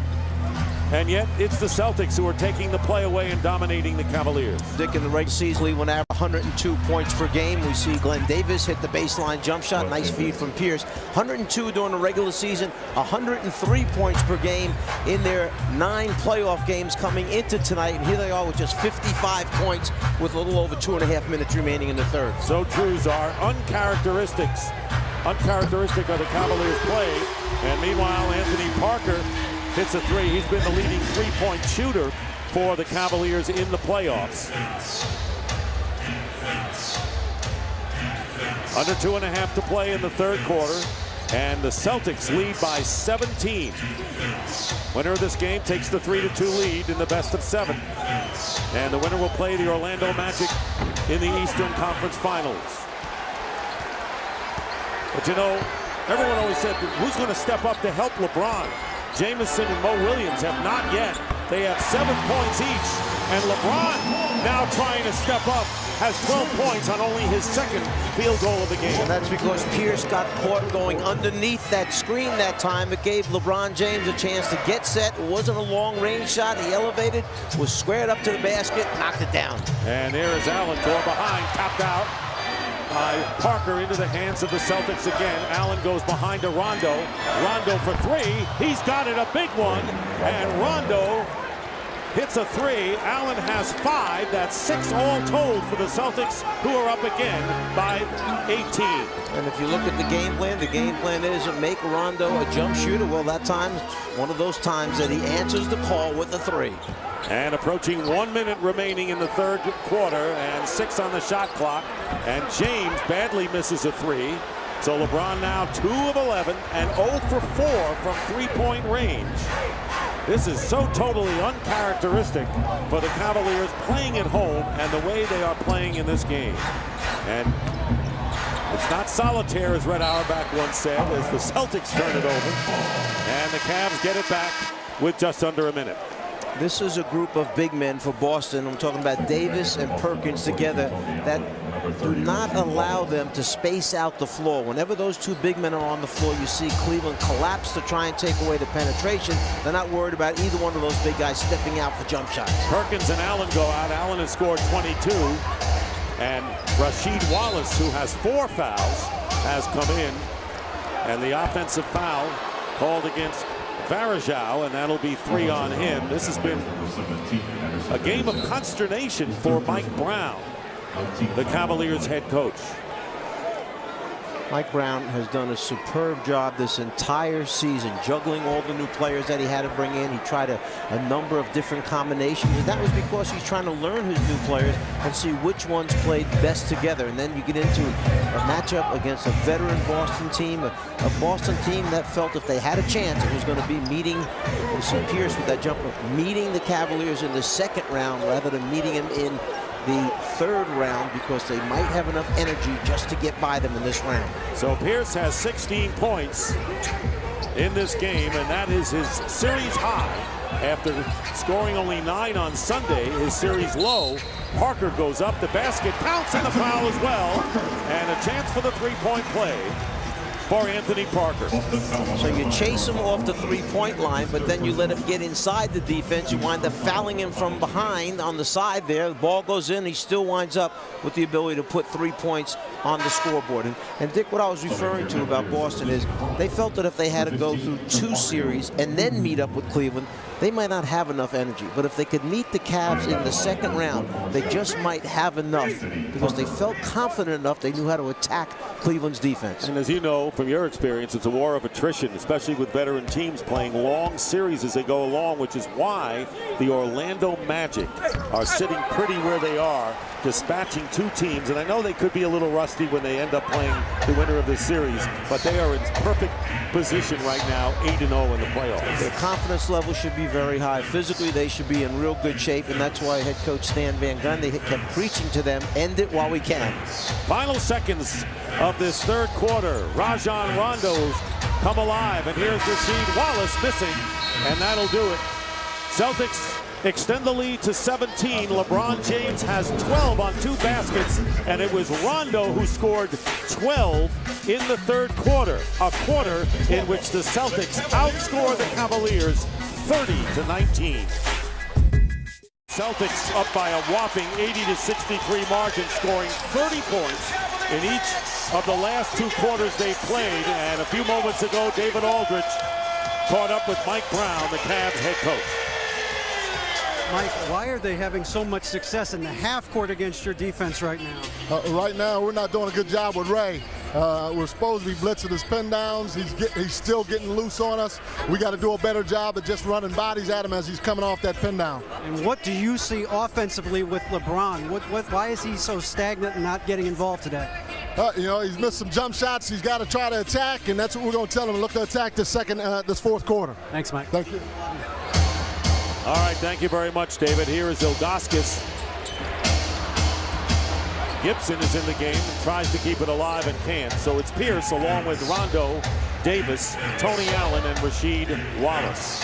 See the gang rebounding. 4 green jerseys going after that rebound coming into this fourth quarter. Boston held a 34-27 advantage on the glass. And Ilgauskas picks up the foul. By the way, Pierce with 16 points and 10 rebounds. And Antoine Jamison will come in for Zydrunas Ilgauskas. Number 4, Antoine Jamison. Paul Pierce, and he got the shooting range early. He's 7 for 18. He's got 43%, but certainly has given the Celtics the offensive spark that they lacked from him in the series. Here's Rondo looping it in, almost off his elbow. Yeah, I think the point that you make about Pierce, Dick, is that he's taken 18 field goal shots in the game. That's the key thing, that he's getting shots up at the basket, which gives him a chance to score. And the 3-point attempt missed by Daniel Gibson. So the Cavaliers right now settling for outside shots early on in this fourth quarter, which plays into the Celtic hands. You put the ball in the low post area, you draw double teams, you get fouls, you go to the free throw line, and you stop the clock so you can make up ground. And Davis with the basket and the foul. And right now the Boston Celtics are picking up where they left off in that third quarter and are up by 21 and a chance to advance it as Jamison picks up the foul. When you're left by yourself, one-on-one down the block, Jamison goes for the reach and steal on the top side. The offensive player, Glenn Davis, spins baseline, spins away from him. That's the problem when you gamble defensively. You miss, it's a layup, foul, possible 3-point play. Celtics defeated the Cavaliers in 7 games in the semifinals in 2008. And let me ask you, how much is the experience of this Boston team really starting to play a major role to say, look, this is a big lead we're not going to squander even on the road? Well, the Celtics know what it takes. They've won a championship. And Doc Rivers not happy with that call that it was in the act of shooting. Doc felt that the foul had taken place before the guy ever got a chance to raise the ball up. But going back to your question, Dick, the Celtics have bonded as a team. They had to bond that first year when they won the championship together, when the three Hall of Famers all came together on the same team, Garnett, Allen, and Pierce. Then they had to go through the next change, and that was the emergence of Rondo into an all-star player. And all of a sudden, they had to be willing to accept Rondo's role and have the team change, have the chemistry change. And that's why there were stretches in the last 20 games, 15 games for Boston, where they played some terrible basketball. Yes. But Doc Rivers lived with it. He went through it so he could get them to once again bond as a unit, bond as a team. Meanwhile, a fashion note, so to speak, LeBron James has taken his elbow sleeve off. Again, we don't know how much it might be bothering him, having a off shooting game to say the least. And here is Glenn Davis. Davis coming alive more offensively here with 5 points here in the fourth quarter. And it's 23-point lead, and with 2 minutes going by, the Celtics establish their largest lead and keep running it up on these Cavaliers. Here is Shaq, and that'll roll in for Shaquille O'Neal, who has 15. Now the key is, will you keep going back into Shaq, force Boston to come down and help out on him, or let Shaq put points on the scoreboard from 4 feet away? Early in this quarter, the Cavaliers were content with outside shots. So let's see if they do post up more. Here's Rasheed Wallace, double team with Gibson and Jamison, and Shaq with the block out of bounds. And it's last touch by the Cavaliers with 7 on the shot clock. Shaq doing his job, protecting the basket that time. Go down the other end of the floor, reward him, put the ball in his hands. Rondo thought he was going to have an easy look. Shaq comes over, protects the rim. And that's the 8th block shot by the Cavaliers in this game. Pierce firing it up against the double team, but Davis follows with the basket.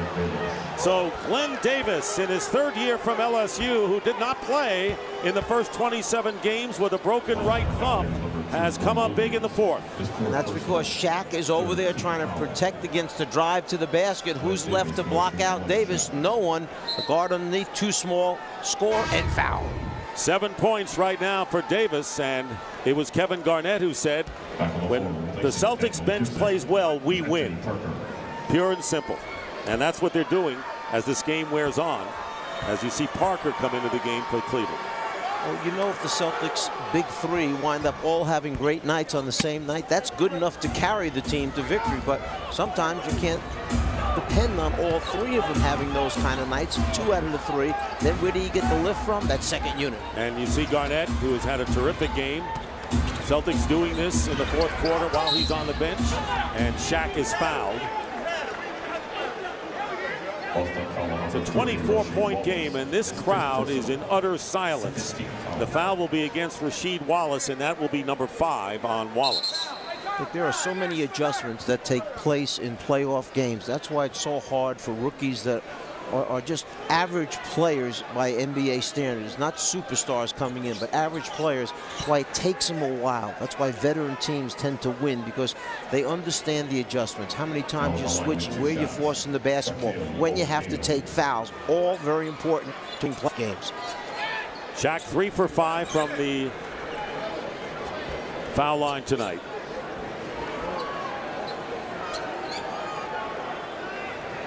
Cavaliers won the first game of the series here by 8.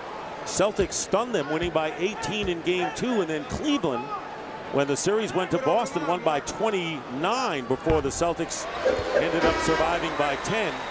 But this is really a stunner, and Kevin Garnett, who's had a pretty good rest right now, comes back in the game. He has scored 16, and Wallace goes out with 5 fouls. Garnett's had a pretty good rest and a pretty good game when you look at it. Okay, hit big jump shots facing up for them. He's done a very good job for them defensively. Has a total of 6 rebounds, and he's just a steadying influence, and he has some nice assists to open cutters. He sat for 6.5 minutes, and fresh now as he comes in with 3 minutes gone by in the 4th. And how about Glenn Davis, who has scored the last 8 Celtics points? You're looking for defense and rebounding from him, and he's given him some offense. Here's Garnett with the turnaround, so he comes in fresh and gets his 18th point. He's too big, he's too tall to be played by Jamison. Jamison, terrific offensive player during his career. Defense, not his strength. Garnett just shoots it with confidence over the top of him. And speaking over the top, Parker missing the three-point attempt. 24-point lead. And the Celtics can open up their biggest lead of the game if they score here. Here in this fourth quarter, a shocking turn of events here in game number 5, as LeBron James never has been a factor in this game. And the foul against Tony Allen, that'll be the third team foul against Boston. Boston foul on number 42, Tony Allen. See Garnett with the size advantage over Jamison, and the fact that he releases the ball so high in his jump shot, Jamison doesn't have a chance. Take it at him, then spin and create a little bit of space. See the elevation? Easy look for Kevin Garnett. Come back to Cleveland, where the Celtics lead by 24 points. And the Boston Celtics care about the community. This season, team captain and NBA All-Star Carl Pierce and head coach Doc Rivers made dreams come true for 5 local Make-A-Wish youngsters when they treated the group to an unforgettable afternoon at the team's practice facility. The kids received a VIP tour and autographed sneakers and played a memorable game of hoops. The NBA, where caring happens. Dick? Thank you, David Aldridge. And the relaxed bench of the Boston Celtics, who lead the Cavaliers by 24. But a lot of time left. Parker hitting the three. That's a 2-point field goal, excuse me. 14 for Parker, who has hit 2 threes tonight. And it's a 22-point game. But there is a lot of time. To get this kind of win on the road for Boston, and the game is not over yet. Just under 8 minutes remaining. There's another turnover, block shot that time, foul in the backcourt. But to get this kind of advantage, okay, with just under 8 minutes remaining in the game, you've got to have players that believe, that execute what you're trying to do at both ends of the floor, and you got to have some big nights from players. So Pierce comes up with a 7 of 19. It's not great shooting, but it's 16 points. Remember, he's averaging under 12, shooting just 32%. And then Ray Allen has been magnificent. Ball knocked away. And it's last touch by the Cavaliers, and Mo Williams claiming it was deflected off of Rondo. In any event, that is the 14th turnover committed by the Cavaliers. Cavaliers had the best regular season record for the 2nd straight year. They were 61-21. Now they may be in a position of having to win 2 in a row in this series to stay alive in this season. And getting it back on the Boston turnover. LeBron James with 13 points, but only 2 baskets. Here's LeBron going in and lays it in. They're going to need that. And they're going to need a lot of it. And remember the beginning of the game, you were mentioning how Rajon Rondo really had very few stats at that time. There was other players taking over for Boston. Suddenly Rondo 6 of 10 from the floor, 14 points. And this guy with the basketball, Davis, has been huge for him. And he gets fouled and will go to the line. So when we talked about how LeBron James could explode in the second half, we've seen Rondo in a lot of ways explode, as he had 12 points in that 3rd quarter. And the foul is against Jamison with 4. Well, Ray Allen did such a great job in that first half, along with Paul Pierce. Kevin Garnett has been steady all along, and it's the 4 guys, okay, 3 Hall of Famers and the most recent All-Star in Rajon Rondo that have all carried this group. And of course, on the other side for the Cavaliers, David Aldridge, the significance of this game for the Cavs could be more than just a 3-2 deficit.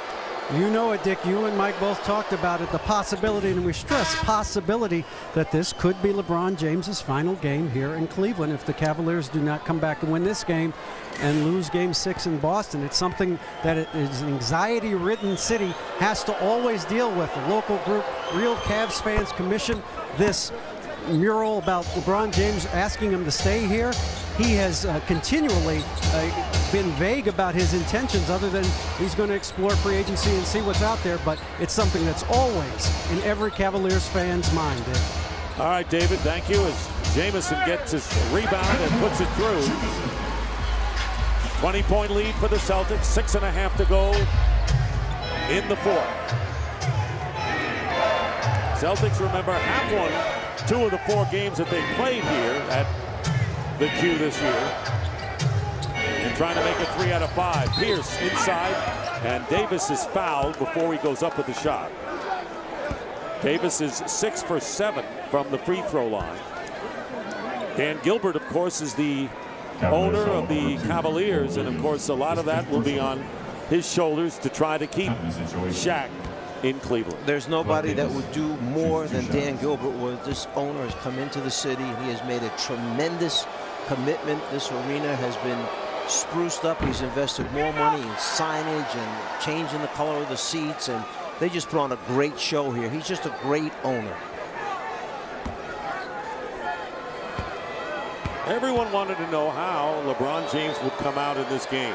Was he going to set other people up, wait in the wings, as you mentioned, read the defense, read what was going on, and then take over or attack like he did in Game 3? He was the playmaker early. Here's another turnover on the part of the Cavaliers, and Rondo will lay it in. So Rondo now with 16 points. And all of his points coming in the second half. Well, Dick, it helps you make those decisions if you make shots in the beginning. That's what LeBron did not do. We see Shaq on the inside, fouled by Davis before he can get it up. When you start out shooting 1 for 7, 1 for 9 from the floor, it's tough to get yourself going. And he's been known to get going at any point, but he never really has gotten going tonight. Timeout.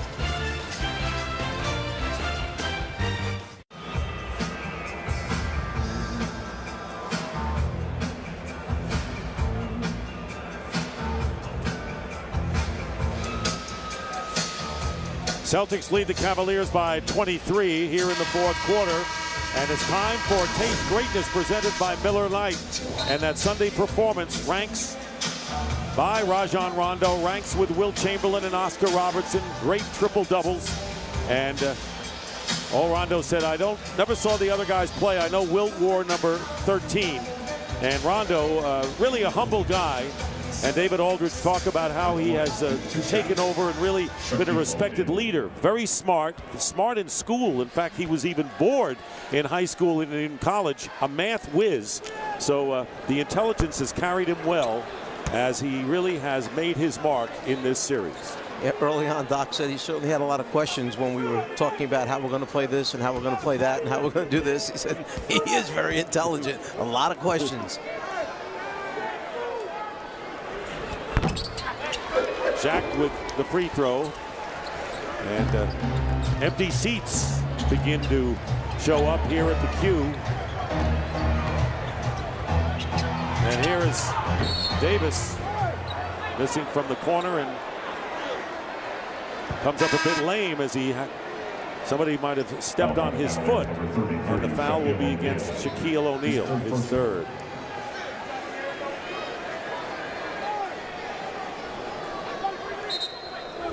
Davis going up for that jump shot, and there's Shaquille O'Neal coming out, and he sticks the foot underneath Davis. As Davis comes down, he lands on that foot. We see that so often where players turn the ankle severely when they land on the defender's foot. So here is Davis on the line. He has scored 14 points and 5 players in double figures for the Celtics tonight. And Davis looking for his 12th point in the quarter, and he has it with 1 more coming. And this is a young man who give a lot of credit to the veteran guys who took this youngster and slowly stayed with him, tried to work him through the tough times that he went through, the difficulties he went through. He made him understand, okay, what role he had to play and how much they needed him and what he could contribute to this team. And he has now as many points in the fourth quarter as the entire Cavalier team has. 66 points from the big 3 for the Celtics tonight, and Rondo with 7 assists. Perfect scenario for Boston as they look to take the 3-2 lead, and LeBron James missing outside and last touched by the Celtics. Cavaliers will have the ball. LeBron just 3 for 13 shooting, and still 5:20 to go, Czar, but he's never gotten in stride tonight. Yeah, he's not going to sleep all night tonight. He's going to go home and think about this nightmare that he's had of trying to shoot the basketball, and just certain nights it's just not going to go down for him, no matter how hard you try. Good play by Pierce, jarring the ball away from Jamison, and lays it in. And now the Celtics leading 100-75, nearly 5 minutes to go. And the Boston Celtics, who withstood an early drive by the Cavaliers, nothing earth-shattering. The Cavs led by 8 in the second quarter. In control of this game every way you look at it. Paul Pierce tonight, 20 field goal attempts. He was averaging just 12 attempts after the first 4 games. Shaquille O'Neal on the inside with the finish and get fouled. So Shaq will go to the line, and it seems that the Cavaliers are really doing a lot better, to no one's surprise, when they work the ball inside.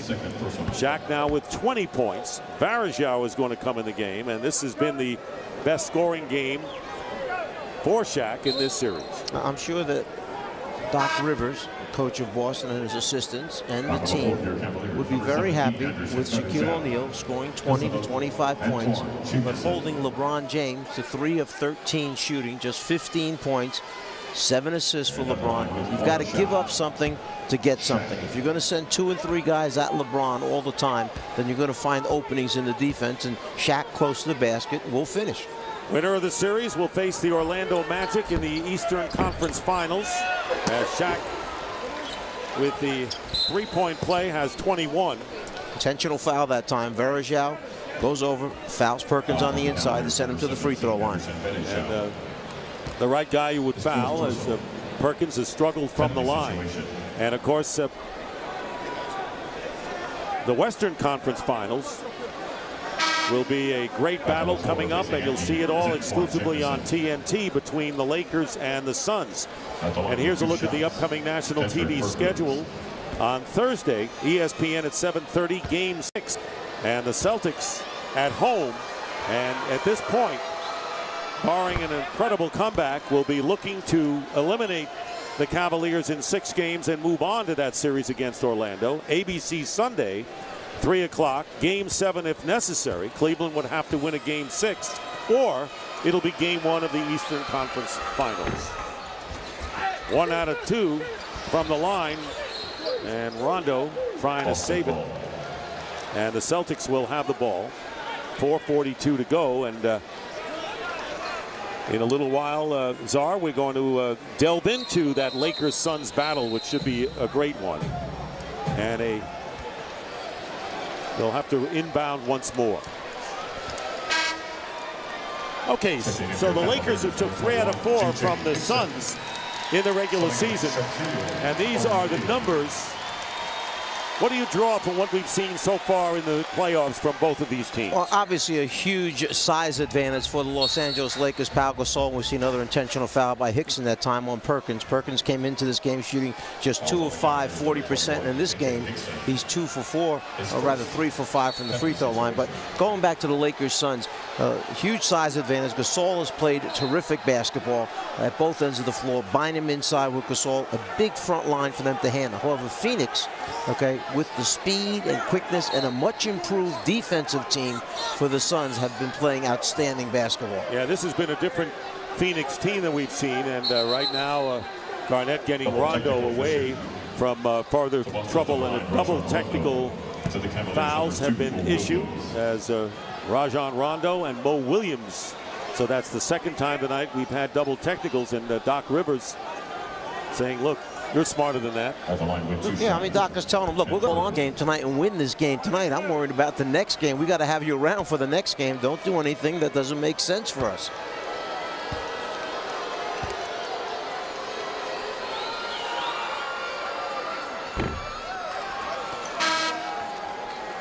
Back on the floor, Shaquille O'Neal comes back in, and J.J. Hickson, who was in oh so briefly, goes out of the game. Hickson had been in the rotation for the Cavaliers up to this game. That was because when Hickson came in, he gave him good minutes on the floor. So as a result of that, that's why Zydrunas Ilgauskas sat out and had only played in 1 game for 5 minutes. You can't put everybody in all the time. 102-78, the Celtics in front. Nearly 4.5 minutes remaining. in a somber Quicken Loans arena as LeBron James with a 3 for 14 shooting night. And right now the Celtics can open up their biggest lead of the game and establish their biggest lead that they've had in the series. Here is Pierce. Allen for three. He's got it. And the Celtics, who had their biggest lead of the series in game 2, 25 points, have erased that. And Allen now 6 of 9 from three-point range. Boston 105, Cleveland 78. It had been so long since Ray Allen took a shot, you wondered if he was going to remember how to make one, but he didn't forget from behind the three-point line now. He has been deadly tonight.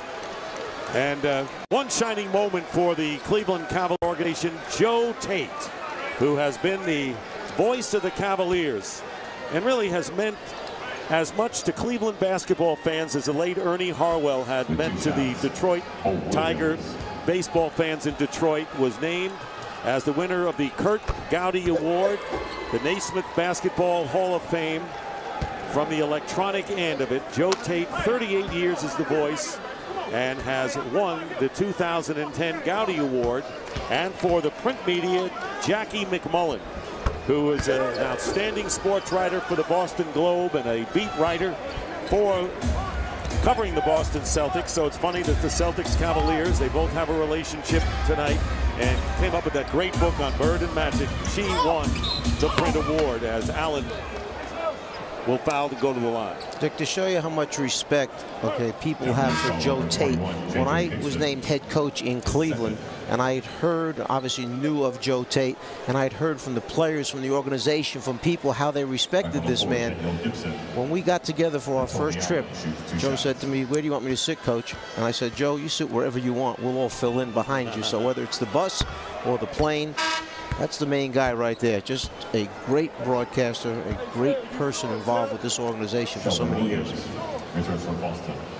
And it's a somber broadcast that he's delivering to those fans, hoping the Cavaliers would take the lead in the seesaw series. Each team, no one has won back-to-back games, but the Celtics will tonight as they lead 106-80. Garnett going to the bench, having scored 18. And Ray Allen, the double team. Sheldon Williams had come in. And here is a three-point field goal made by Gibson. And LeBron James on the bench right now, having scored 15 points on 3 for 14 shooting, 0 for 4 from 3. Just wasn't there for him tonight. You know, Mike Brown's biggest job for game number 6 is not going to be X's and O's. It's going to be body language, getting them straightened back out again, bringing this team back together once again, and instilling, we see a three-pointer right there by Pierce, instilling the belief that they can go up there and win that next game in Boston. Meanwhile, the Celtics 8 for 15 from three-point range, and Jamario Moon going up and will go to the line to shoot 2 with 2 minutes 50 seconds to go in the game. And it'll be the Celtics winning for a second time in Cleveland. We'll be right back. Tells the story. Right now, it's time for tonight's Marines Teamwork Play of the Game. Well, teamwork would be the big three, starting out with the leader, Kevin Garnett, with a nice little step-back move. He's 8 of 14 from the floor, 18 points. Then Pierce finally gets himself going. 21 field goal attempts tonight for 21 points. And the guy who had the hot hand from the beginning, behind the three-point line, 6 of 9, Ray Allen for 25 points. Huge game for Ray Allen. And for more Marines Teamwork Plays of the Game, log on to NBA.com. Jamario Moon hits the first free throw. Marquise Daniels has come in for the Celtics. And the looks of these Cavalier fans so hopeful tonight coming in. And I bet a lot of people expected LeBron James to explode early as he did in game 3. Well, if you're writing the story, it's one of those 40-point nights. The crowd goes wild. The team gets a huge victory. It doesn't always work out the way you think it's going to work out. Nate Robinson missed a slam dunk the 3 times. Former Knick is in the game. Here's Kendrick Perkins over Poe, the Celtic Leon Poe into the game. And it's 112-85, 2:20 to go. And not so much for the Celtics beating the Cavaliers tonight as Kendrick picks up the foul, but the manner in which they did it, I mean, wore them down. The Celtics literally wore the Cavaliers down. Their defense was outstanding from the beginning of the game. They were swarming towards LeBron James. They forced Cleveland to making extra passes. They always seemed to make the right rotation. And offensively, they got the ball to the guy who had the hot hand. For them, Ray Allen got it going. Paul Pierce got himself involved in the game. He has not been a factor for them in the first 4 games. Well, we have to bring this out, Czar. Unfortunately, the largest home playoff loss was April 25th, 1996 to the Knicks, 106-83. Any comment? I have no idea. I don't even know. Where was I at that time? Do you happen to know? You were, I think, seated about where Mike Brown was seated, I think. Oh, was that me on the bench that night? We just had a bad night that night, yeah, Dick. Okay, no, just a bad night. Totally understandable. It happens. We couldn't make a shot. It happens. Yeah. Somehow I have selective memory on that game. I don't know if they could put up any of the wins that we happened to get along the way. They can't find any of those. Huh? Well, it's been great working with you in this playoff run. And we want to thank our production and technical team, and thank in particular our producer Rodney Vaughn, our director Howie Singer, John Tackett, our technical director, our associate directors Tim McDermott and Ben Bouma, our production assistants Kevin McHale and Salim Sobers, senior audio Kevin Little, our statistician Marty Aronoff, and a special thanks to all of our tape operators, cameramen, and audio personnel. Thank you for a job well done and what is always a hectic and totally enjoyable playoff run that we have here on TNT. Under 2 minutes to go, and here is Robinson with the bounce pass to Daniels, who connects on the reverse layup.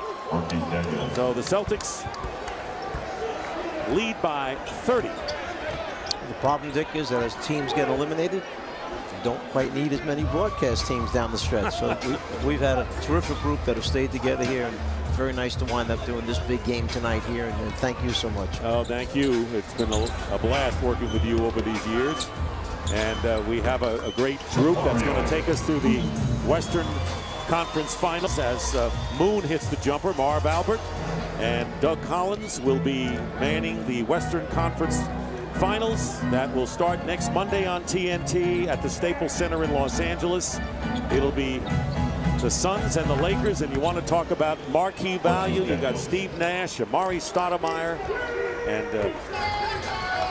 one guy named Kobe Bryant, and a guy that played for you who really, as you mentioned earlier, has emerged so hugely in the playoffs, Pau Gasol. Pau Gasol, one of the most talented big men offensively, can pass, can score, left hand, right hand. Guy can come up with 15, 17 rebounds a night, 3 or 4 block shots a night, and you team him with Bynum, okay, the youngster with size, and they work so well together. That's a very formidable Laker team who seems to be playing their best basketball right now. No basket. And a foul committed. There is LeBron James, 15 points, his 4th lowest in a 70-game playoff career, and had his 2nd poorest shooting game in his playoff career, going 3 for 14. Meanwhile, Rajon Rondo, who a lot of people said he'll never come close to that triple-double effort. Well, he didn't really come that close, but boy, he came up big in the 3rd quarter with 14 points as Williams from Daniels. If you talk to Mike Brown and said somebody's going to score 120 points against you in the playoffs, Mike Brown would bet anything on that bet. His defense is so good, so solid all year, they're not going to give up those kinds of points. And the great defense was shown tonight by the Boston Celtics to hold the Cavaliers to 88 points in this game. Worst home playoff loss in Cavaliers history, and it's the Boston Celtics who will take a 3-2 lead going home for Game 6 on Thursday night. 6 players in double figures for the Celtics, paced by Ray Allen's 25. He had 6 threes. Paul Pierce, a double-double, 21 points, 11 rebounds. And we told you LeBron James, a big off night for him, 15 points on 3 for 14 shooting. So finally, a team wins back-to-back games in this series, and it's the Celtics who do it. And right now, let's go over David Aldridge. Kevin, they said they wanted to come to you early and often tonight. How did you set the tone for this really dominant performance? I'm just trying to be a presence on the block. At some point, I'm figuring they got a double team. I'm not new to this. Just trying to be a presence in the game on defense. Trying to talk. Antoine's been killing me off the dribble, so I'm trying to contain him. But at the same time, I'm trying to be active. Got a couple block shots and feedback. In order for us to beat this team, it's going to be a valid effort from a team, not 1 or 2, 3 guys. It's going to take everybody. You guys got everybody going tonight. Ray Allen shooting threes, Paul Pierce in the middle, you on the block, Rondo got it going. How were you able to shred what is one of the best half-court defenses in the league? We're doing it with defense. We're not even talking about the offense at this point. You're right. We're all saying that we are a presence in the game, but I think more than anything, our presence comes from the defensive. We got to do that. You obviously did a great job with LeBron tonight, whether it was Pierce or Tony Allen, a lot of guys going into Game 6 in Boston. What do you guys have to do to close this one out and get to the Eastern Conference Finals? We cannot come back here. Period, point blank. We have to think, this is our Game 7 coming up, and we cannot afford to have the best team in the league have a Game 7 on that floor. Just not possible. Evan, thank you. Look good tonight, Holmes. Thank you, sir.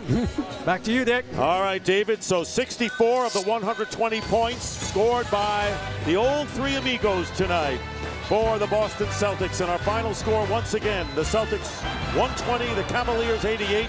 So for Mike Fratello and David Aldridge, I'm Dick Stockton saying goodnight from Cleveland. You've been watching the NBA on TNT. Now let's send it to Ernie Johnson in Atlanta.